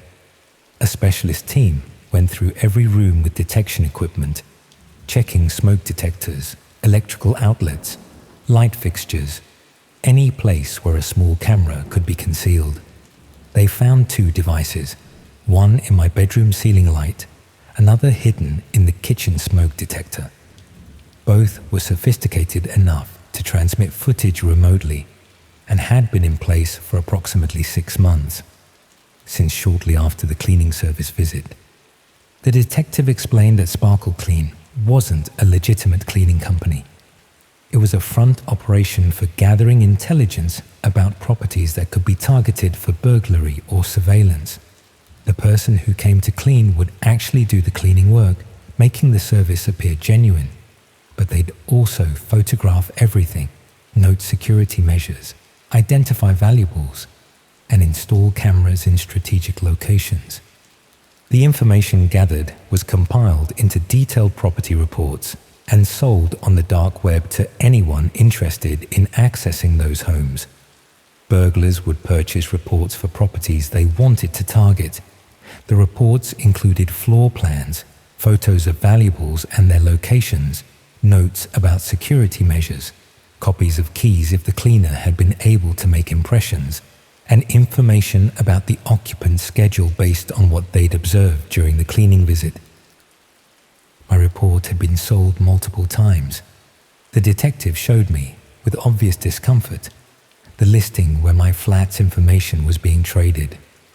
It was on a dark web marketplace, organized like a property database, searchable by location, occupant type, and value of contents. My listing was categorized under single occupant flats in the Leeds area, with accessible entry points and valuable contents. The listing included photographs of every room in my flat, taken during that cleaning visit 6 months earlier. Photos of my musical instruments, my electronics, my jewelry, even personal photographs and documents that had been visible in drawers or on shelves. The level of detail was shocking. Close-ups of window locks, measurements of door frames, notes about which neighbors were likely to be home during different times of day. But what made it worse was the surveillance footage. The cameras that had been installed weren't just documenting what was in my flat. They were recording me, my daily routines, my patterns of being home versus away. That footage was being sold separately as a premium addition to the property report, marketed as real-time intelligence for buyers who wanted current information about occupancy patterns. The purchase history showed my property report had been bought by around a dozen different accounts. Most were probably burglars looking for potential targets, but the detective explained that some buyers were interested in surveillance footage for other purposes. The recordings of me going about my private life, getting dressed, showering, sleeping, had been viewed by people whose interest had nothing to do with theft. The investigation revealed that Sparkle Clean had been operating for nearly 2 years, offering cleaning services in multiple cities across the north of England. They'd built up hundreds of property reports and had installed surveillance equipment in approximately half the properties they'd visited. The scale was staggering. Hundreds of people who'd hired what they thought was a legitimate cleaning service had unknowingly given criminals detailed intelligence about their homes and lives. Several arrests were made, including the person who'd actually come to my flat pretending to be a cleaner. But the property reports themselves had been widely distributed before law enforcement discovered the operation. My flat's information, along with hundreds of others, existed in private collections of people who downloaded reports before the marketplace was shut down. The detective walked me through what they knew about the dozen accounts that had purchased my property report. 3 were connected to individuals arrested for burglaries and other properties documented by Sparkle Clean. 2 were traced to people convicted of stalking offences. The others remained unidentified, their purchases made through anonymous accounts that couldn't be connected to real identities.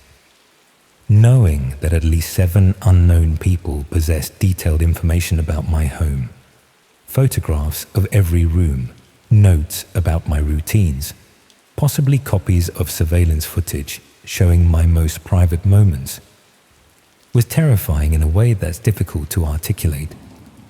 The flat I'd lived in comfortably for years suddenly felt exposed and vulnerable, every corner potentially still being watched by cameras I'd missed, or people who knew exactly how to enter and what they'd find.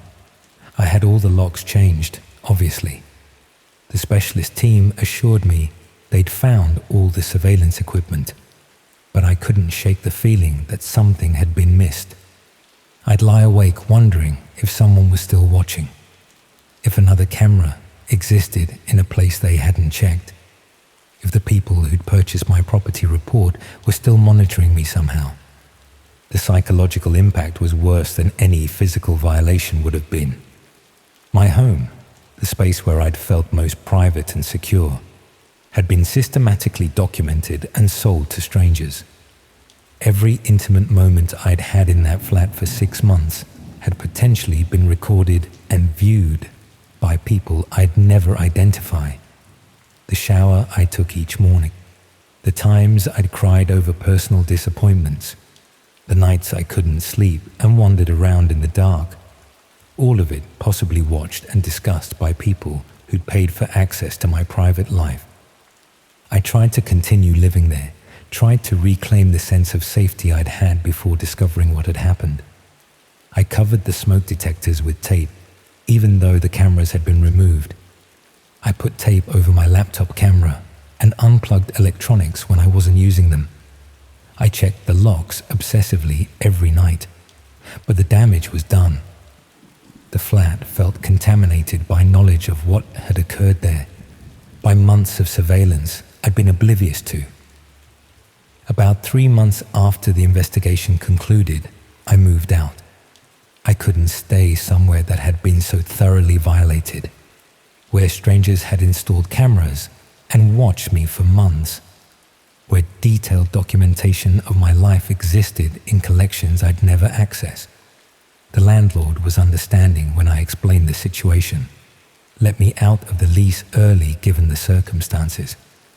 My new flat is on the 3rd floor of a modern building with proper security. I'll never hire cleaning services again, never allow tradespeople to work unsupervised regardless of what needs doing. I've become hyper-vigilant about who has access to my space, checking for surveillance equipment regularly, unable to fully relax even in what should be the safety of my own home. But I know the property report still exists somewhere. Photographs of my old flat, detailed information about my routines and possessions, possibly surveillance footage from those 6 months, all preserved in private collections of people who purchased it before the marketplace was taken down. Some of that information is outdated now that I've moved, but images of me in my most private moments remain accessible to people whose interest in them was never innocent. What haunts me most is thinking about the 7 unidentified buyers who purchased my property report. Who were they? Why were they interested in detailed information about me and my home specifically? What did they do with the surveillance footage they potentially had access to? Were any of them local, people I might have encountered without knowing they'd seen me in ways I never intended to be seen?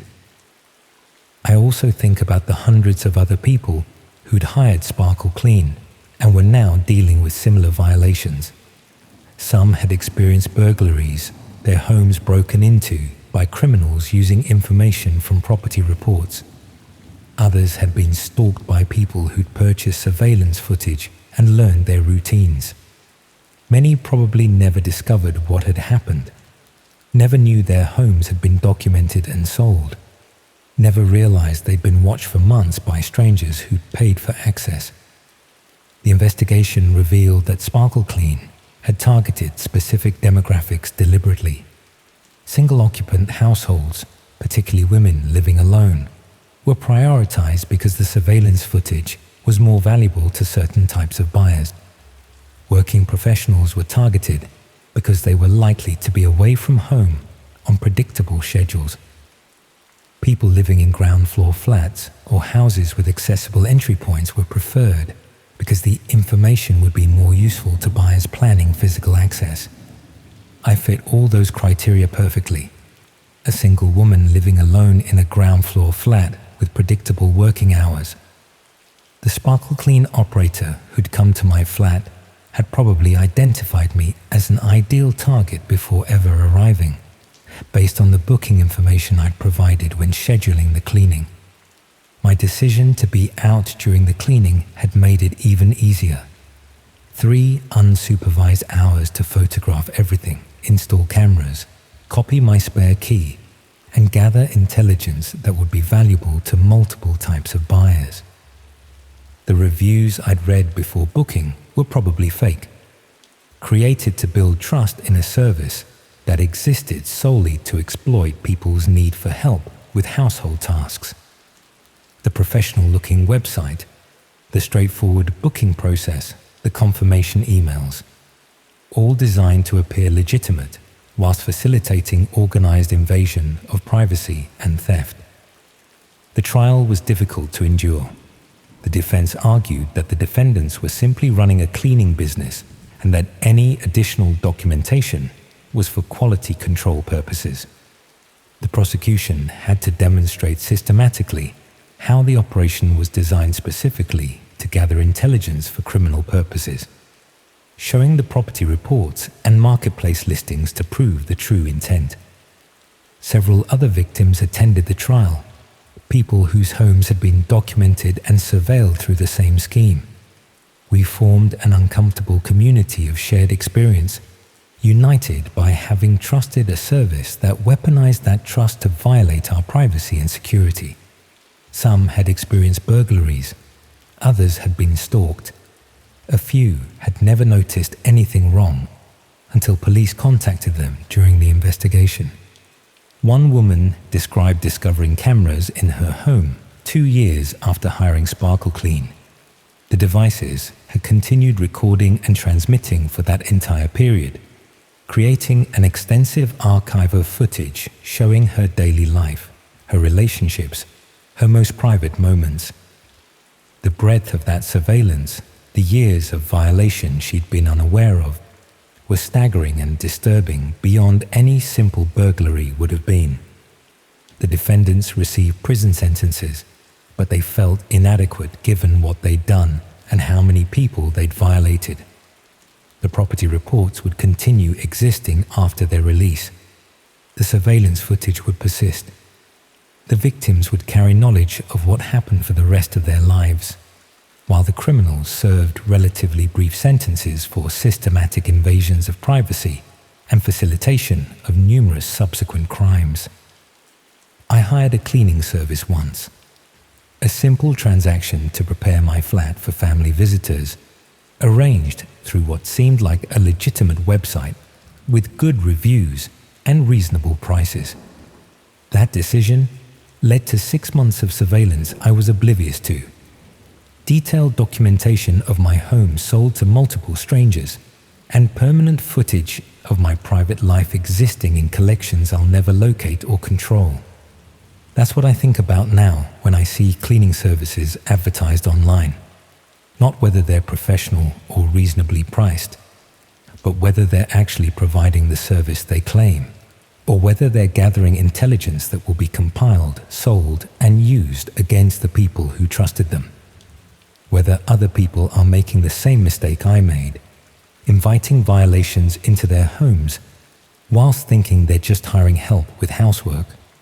The property report exists, the surveillance footage exists, and somewhere 7 unidentified people possess detailed information about my life, my home, my most private moments, information I never consented to share, that was gathered under false pretenses, that continues to exist beyond any control I could ever exercise over it. That's the permanent price I paid for hiring someone to clean my flat, and it's a price I'll be paying for the rest of my life.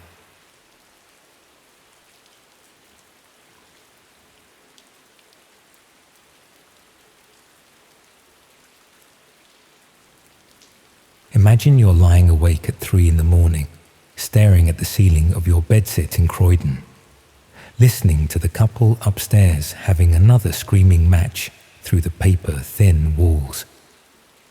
The divorce papers are still scattered across your kitchen table from where your solicitor dropped them off that afternoon, and the reality of your new life, if you can call it that, is starting to sink in properly.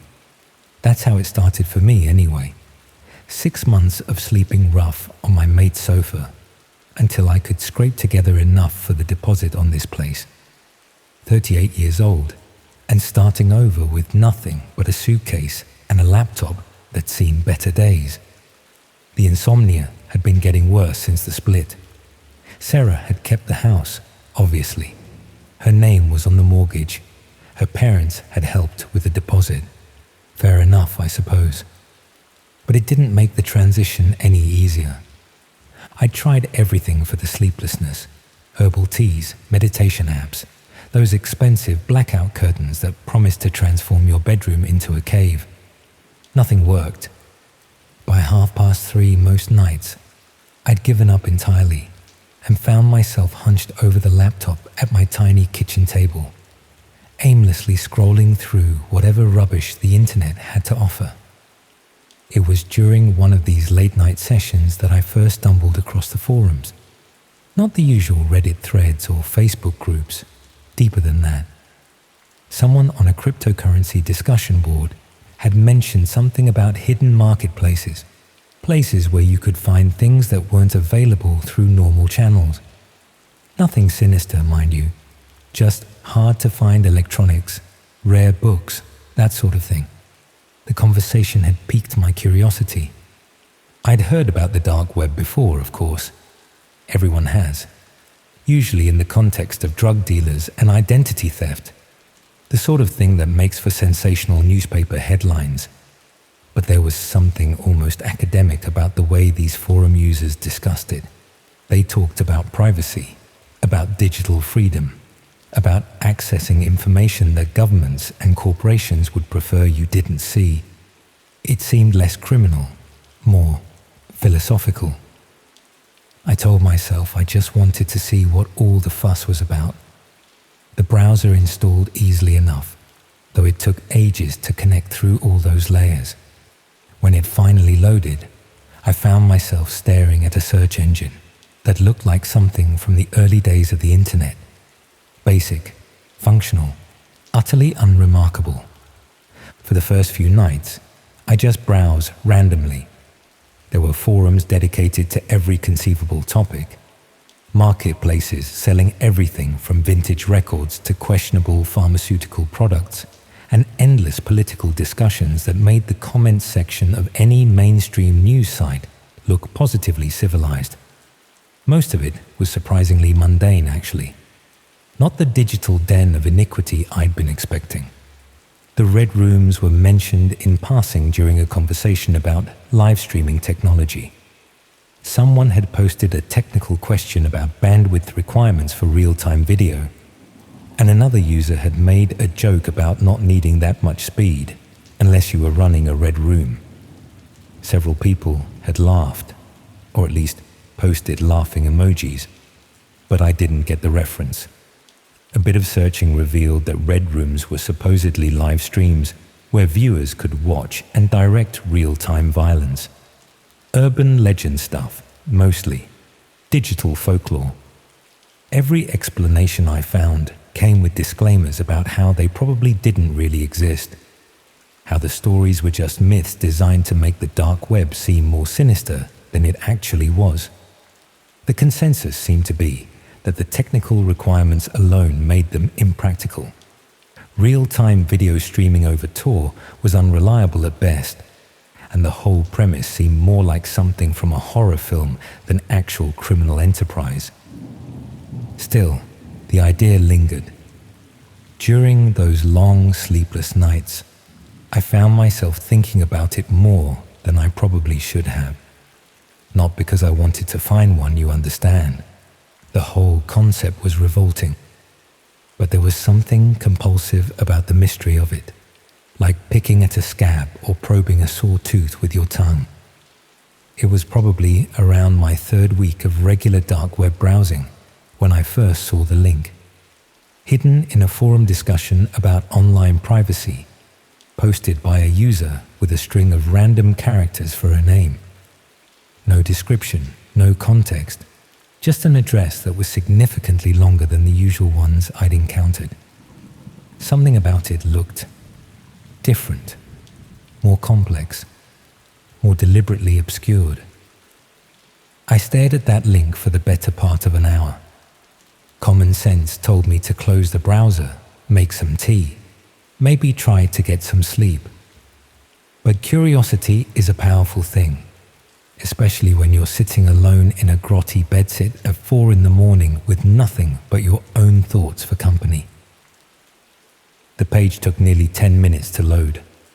When it finally appeared, it was almost disappointingly simple. Just a black background with a single video player embedded in the center. No text, no navigation, nothing to indicate what I was looking at. The video player showed a loading symbol, slowly spinning against the darkness. Then it started. The feed was grainy, clearly shot with a cheap webcam in poor lighting. It showed what appeared to be a small, windowless room with concrete walls. There was a single chair in the center, currently empty, and a table pushed against one wall. The image quality was terrible, pixelated and stuttering, with frequent dropouts that left the screen frozen for several seconds at a time. For the first few minutes, nothing happened. Just an empty room, occasionally flickering as the video stream struggled to maintain connection.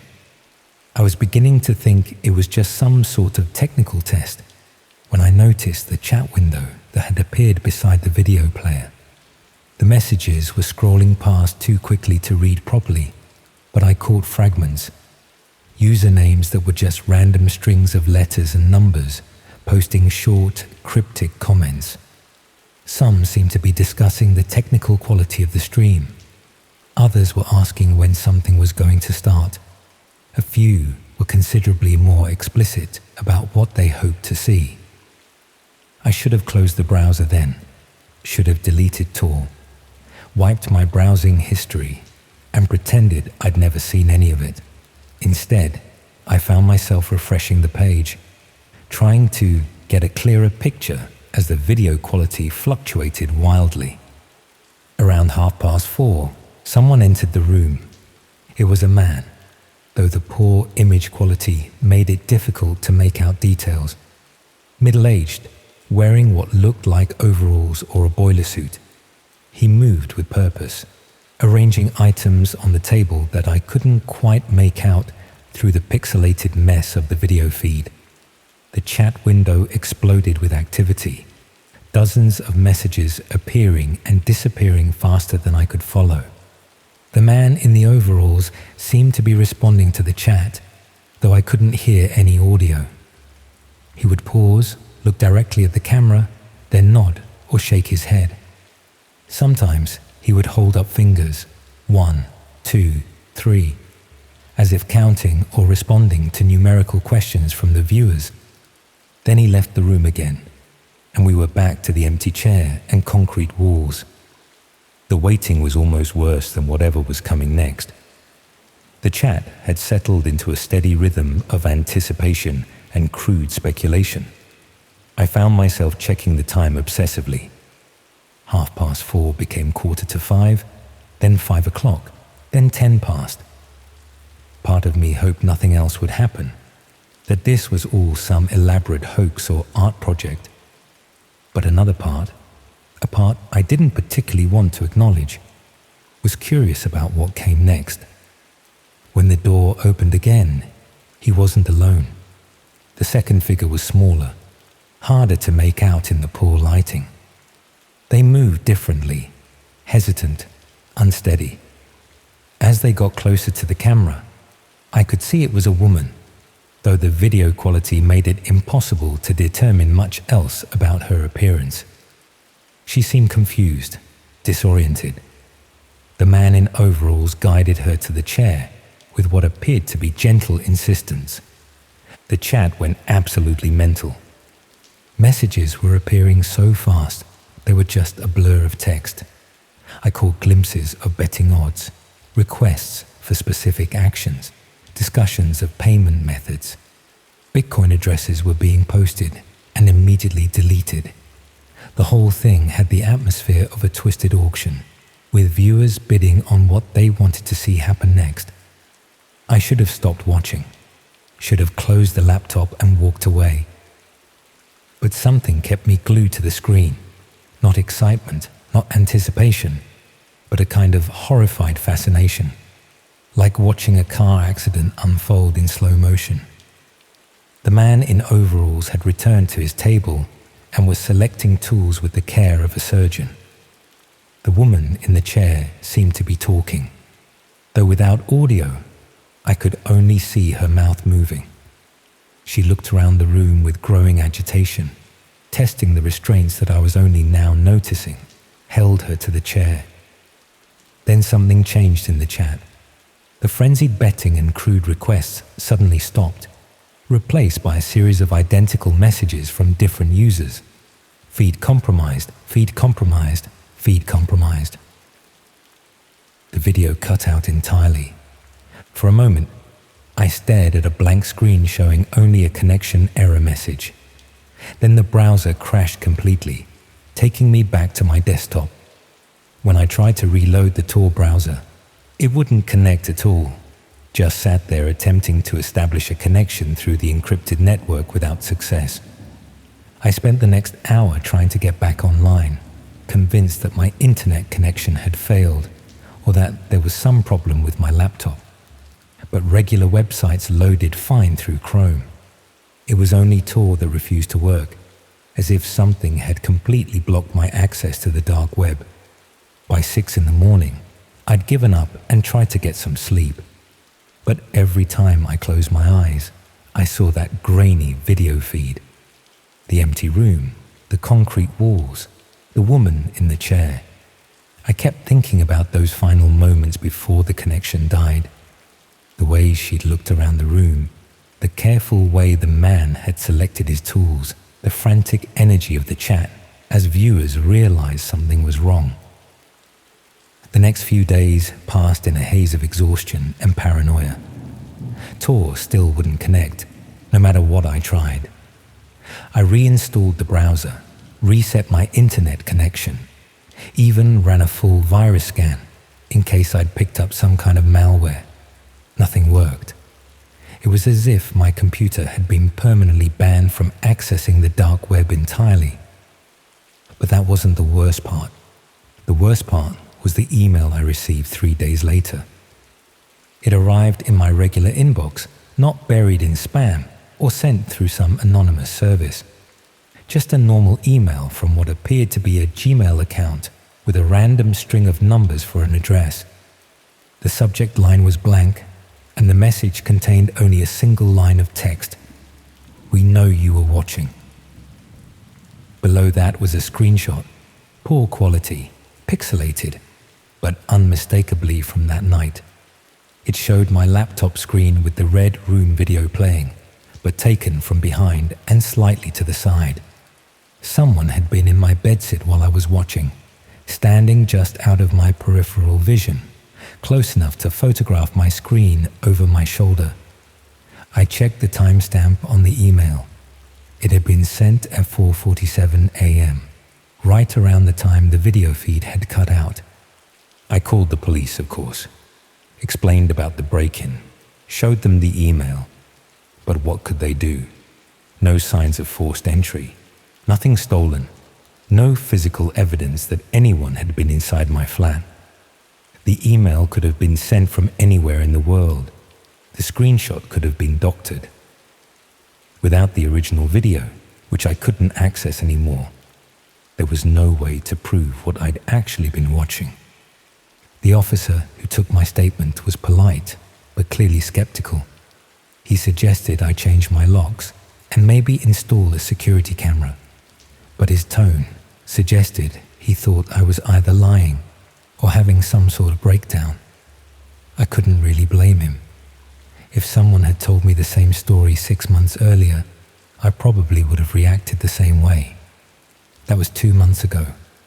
I've changed the locks twice, installed a chain and a door alarm, even moved my laptop so I can see the entire room while I'm using it. The insomnia has gotten worse, if anything. Most nights, I just sit at the kitchen table, watching the door and listening for footsteps in the hallway outside. Tor still won't work on my laptop. I've tried everything, different browsers, VPN services, even buying a completely new computer. Nothing connects. It's as if I've been permanently blacklisted from accessing that part of the internet entirely. But sometimes, late at night, when the building is quiet and I'm sitting alone with just the glow of the laptop screen, for company, I wonder if that's actually protection rather than punishment.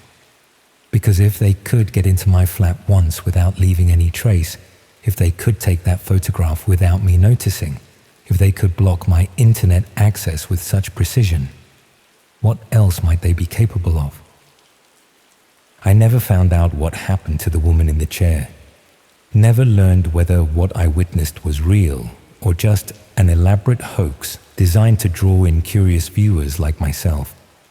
But I keep thinking about those final messages in the chat, feed compromised, and wondering if maybe, just maybe, someone had been trying to help her, or if they'd simply been warning each other about people like me.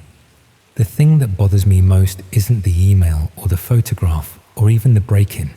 It's the timing.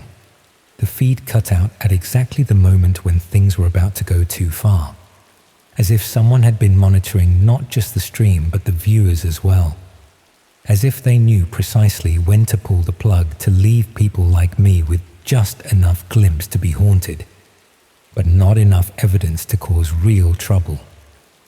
I still get emails sometimes, never more than once a week, always from different addresses, usually just timestamps, 4:43 a.m., 4:51 a.m., 4:38 a.m., but occasionally something more specific. Last week, I received one that simply said, "Still watching." I don't know if they mean they're still watching me, or if they think I'm still watching them. Both possibilities keep me awake at night.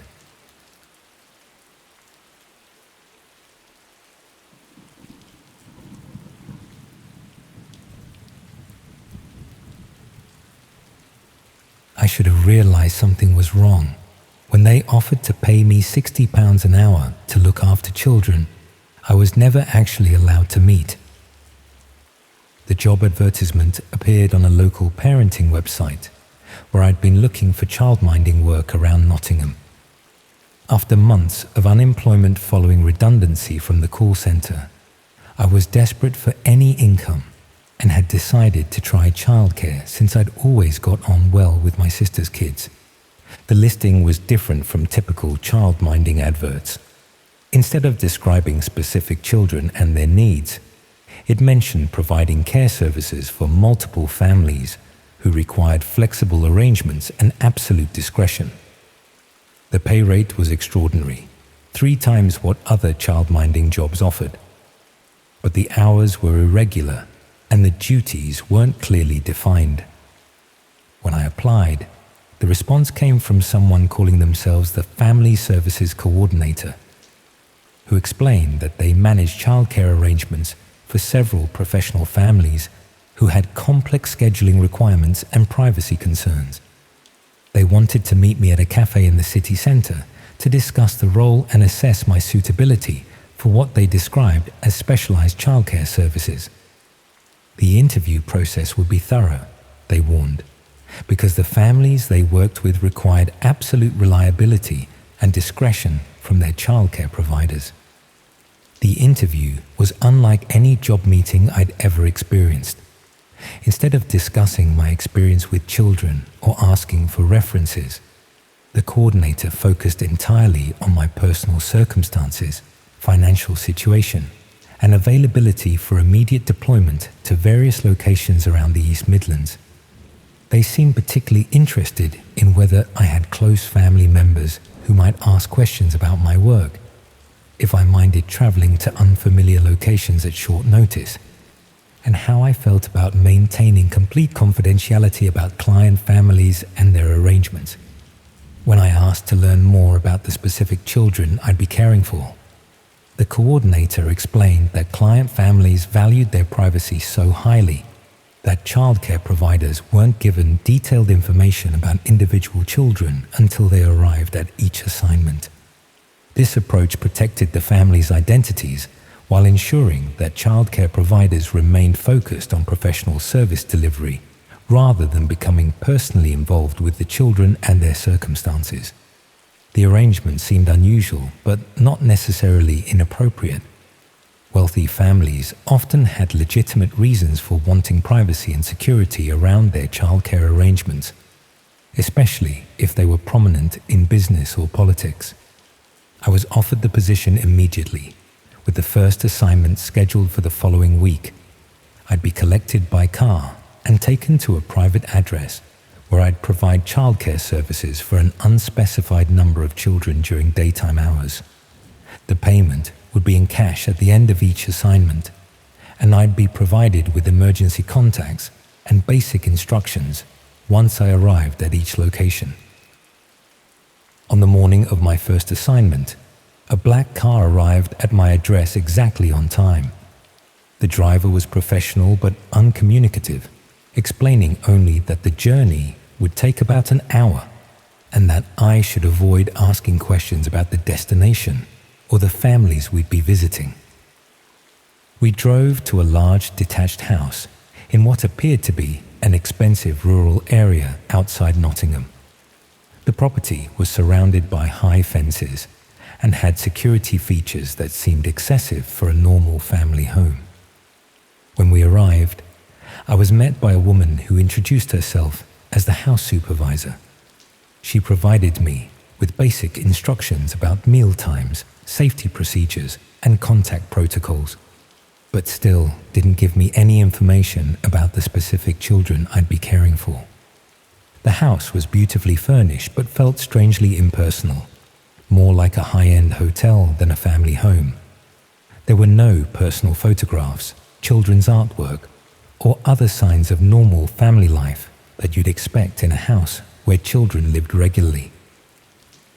When I asked to meet the children I'd be supervising, the supervisor explained that they were still sleeping and that I should familiarize myself with the house layout and emergency procedures before they woke up.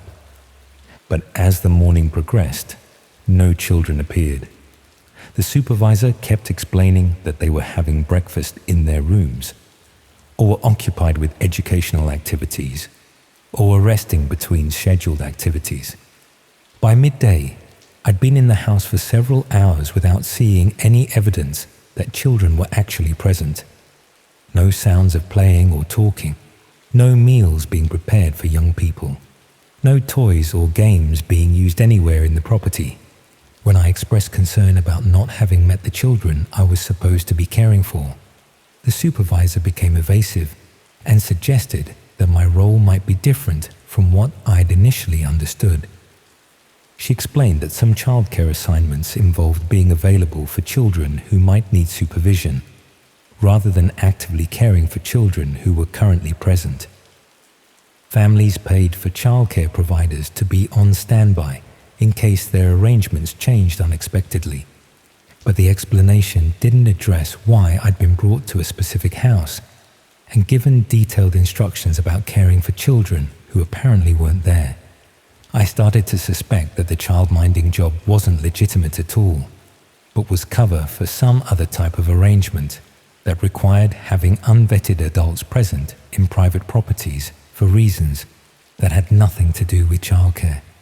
The house might be used for activities that required having people with plausible explanations for being present if law enforcement or other authorities became interested in what was happening at the property.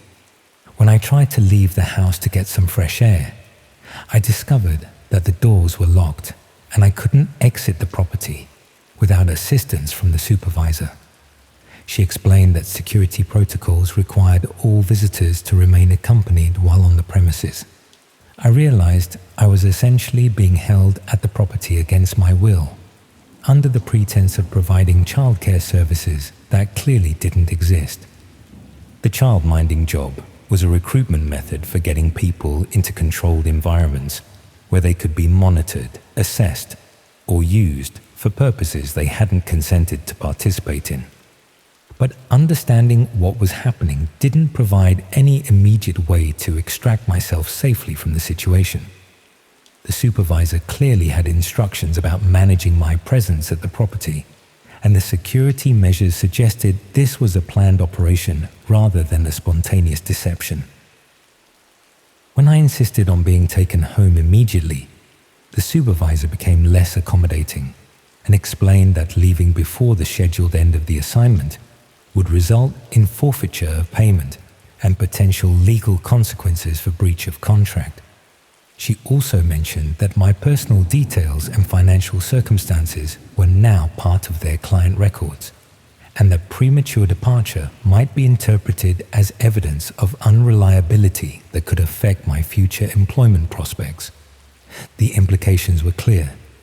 I was being coerced into remaining at the property through a combination of financial pressure and implied threats about consequences of non-cooperation.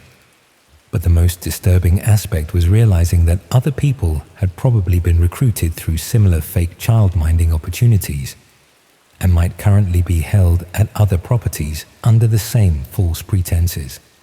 The operation was systematic and sophisticated, using legitimate-seeming employment opportunities to recruit people who could be controlled and exploited while believing they were providing genuine childcare services. People who were financially desperate and socially isolated were being targeted specifically because they were less likely to question unusual arrangements or have family members who would investigate if they failed to return home as expected.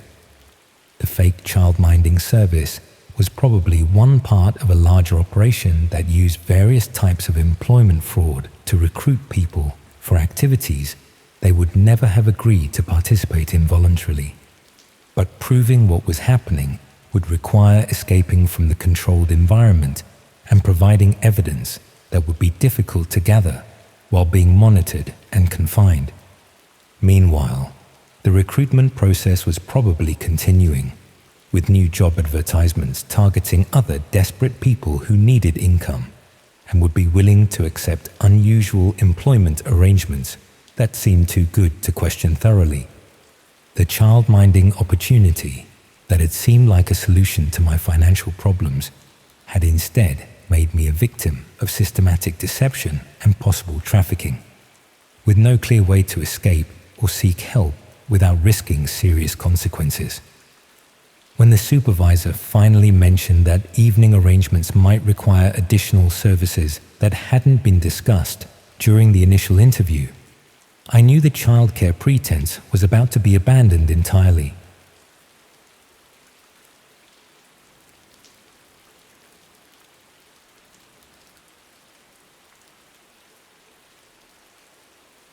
I thought buying a refurbished laptop from a small computer shop would save me some money, but it turns out the previous owner had left more than just their old files on the hard drive.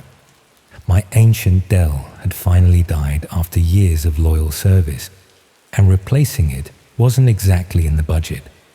I'd been made redundant from my admin job 6 months earlier and was still looking for steady work, so spending hundreds on a new computer wasn't an option. The little repair shop on Hertford Street had a selection of refurbished machines at reasonable prices, older models that had been cleaned up and given new leases of life. The owner assured me that all personal data would be wiped from whatever I chose, though he mentioned that occasionally people found random files that the formatting process had missed. I picked a 3-year-old Lenovo that seemed perfect for my needs: word processing, job applications, basic internet browsing. Nothing fancy, but functional enough to help with my job search and personal correspondence. The laptop worked well for the first few weeks. It was noticeably faster than my old machine, and I was pleased with what seemed like a good purchase that would serve me well while I rebuilt my finances. But when I was organizing files one evening, I discovered a folder buried deep in the system directories that hadn't been deleted during the refurbishment process. It was labeled with a series of numbers and letters that didn't mean anything to me, but curiosity got the better of my common sense. Inside the folder were hundreds of documents, images, and what appeared to be correspondence files. Most seemed innocuous enough: personal letters, family photographs, financial records that belonged to someone I didn't know. But mixed in with the normal personal documents were files that made me deeply uncomfortable. Detailed profiles of various people, complete with photographs, personal information, daily routines, and what appeared to be surveillance notes documenting their activities over extended periods. The profiles weren't just casual observations. They included comprehensive intelligence about each person's vulnerabilities, relationships, financial circumstances, and behavioral patterns that could only have been gathered through systematic stalking or professional investigation. Some profiles contained information about security arrangements at people's homes and workplaces, including details about alarm systems, daily schedules, and times when properties would be unoccupied. But most disturbing were documents that appeared to be contracts or agreements related to these profiles. Financial arrangements for what were described as comprehensive disappearance services, with pricing structures based on the complexity of individual cases. I was looking at evidence of what appeared to be a systematic operation that provided services for making people vanish permanently, complete with detailed intelligence gathering and pricing for different levels of service. The previous owner of my laptop had apparently been involved in facilitating disappearances, with the accumulated files representing months or years of preparation for eliminating specific individuals who had been targeted by clients willing to pay substantial sums for these services. But understanding what I'd discovered didn't provide clear guidance about what to do with the information. I was holding evidence of potential murders or kidnappings, but the files were vague enough that proving specific crimes would be difficult without additional investigation. I tried to research some of the names mentioned in the profiles, hoping to understand whether these were real people who might be missing or in danger. What I found was disturbing. Several names corresponded to people who had been reported missing in various parts of the UK over the past 2 years, with circumstances that matched the detailed intelligence contained in the laptop files. The disappearances had been treated as voluntary departures by police, since the missing persons were adults with no obvious enemies or reasons to be targeted for violence. But the systematic intelligence gathering suggested these weren't random disappearances or people choosing to start new lives elsewhere. Someone had been systematically targeting specific individuals, gathering comprehensive intelligence about their circumstances, and then facilitating their permanent removal in ways that avoided arousing suspicion from law enforcement. The laptop files represented a professional service that specialized in making people disappear while ensuring their absence appeared voluntary or accidental rather than criminal. But the most troubling discovery was that the files included active cases, people who were apparently being assessed and prepared for disappearance services that hadn't been completed yet. Recent surveillance reports, updated intelligence, and what appeared to be final preparations for eliminating individuals who might still be unaware they'd been targeted. I was holding current evidence of planned crimes against people who could potentially be saved if I could identify them and alert appropriate authorities. But extracting actionable intelligence from the files required accessing specific platforms and communication methods that were referenced in the documents, but weren't immediately accessible through normal internet browsing. The disappearance service operated through hidden websites that required specialized access methods, with clients and service providers communicating through platforms designed to maintain anonymity and avoid law enforcement detection. When I eventually found ways to access these hidden platforms, I discovered an entire marketplace dedicated to various forms of elimination services, with the disappearance operation being just one option, among many available to people who wanted specific individuals removed from their lives permanently. The casual way these services were advertised and discussed suggested that facilitating disappearances was a routine business transaction, with professional service providers competing for clients who needed people eliminated for personal, financial, or business reasons. The laptop files weren't evidence of isolated criminal activity, but documentation of systematic services that were available to anyone willing to pay for professional elimination of problem individuals. But proving the connection between the marketplace and actual disappearances would require much more investigation than I could safely undertake on my own, especially since the people involved had demonstrated sophisticated methods for avoiding detection.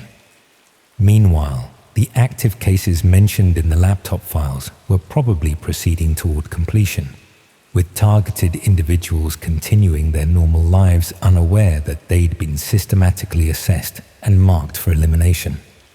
The refurbished laptop that was supposed to help me find new employment had instead provided me with evidence of organized elimination services that were operating while maintaining complete anonymity and avoiding law enforcement detection. But reporting what I discovered would require explaining how I'd found the information, potentially making me a person of interest in criminal investigations, while failing to prevent ongoing crimes against people whose elimination had already been contracted and paid for. I eventually contacted police through an anonymous tip line, providing general information about the disappearance service without revealing how I'd learned about their activities or identifying specific individuals who might be targeted. But I remained concerned about the active cases that were probably still proceeding, and about the possibility that the people operating these elimination services might attempt to recover the laptop files I discovered.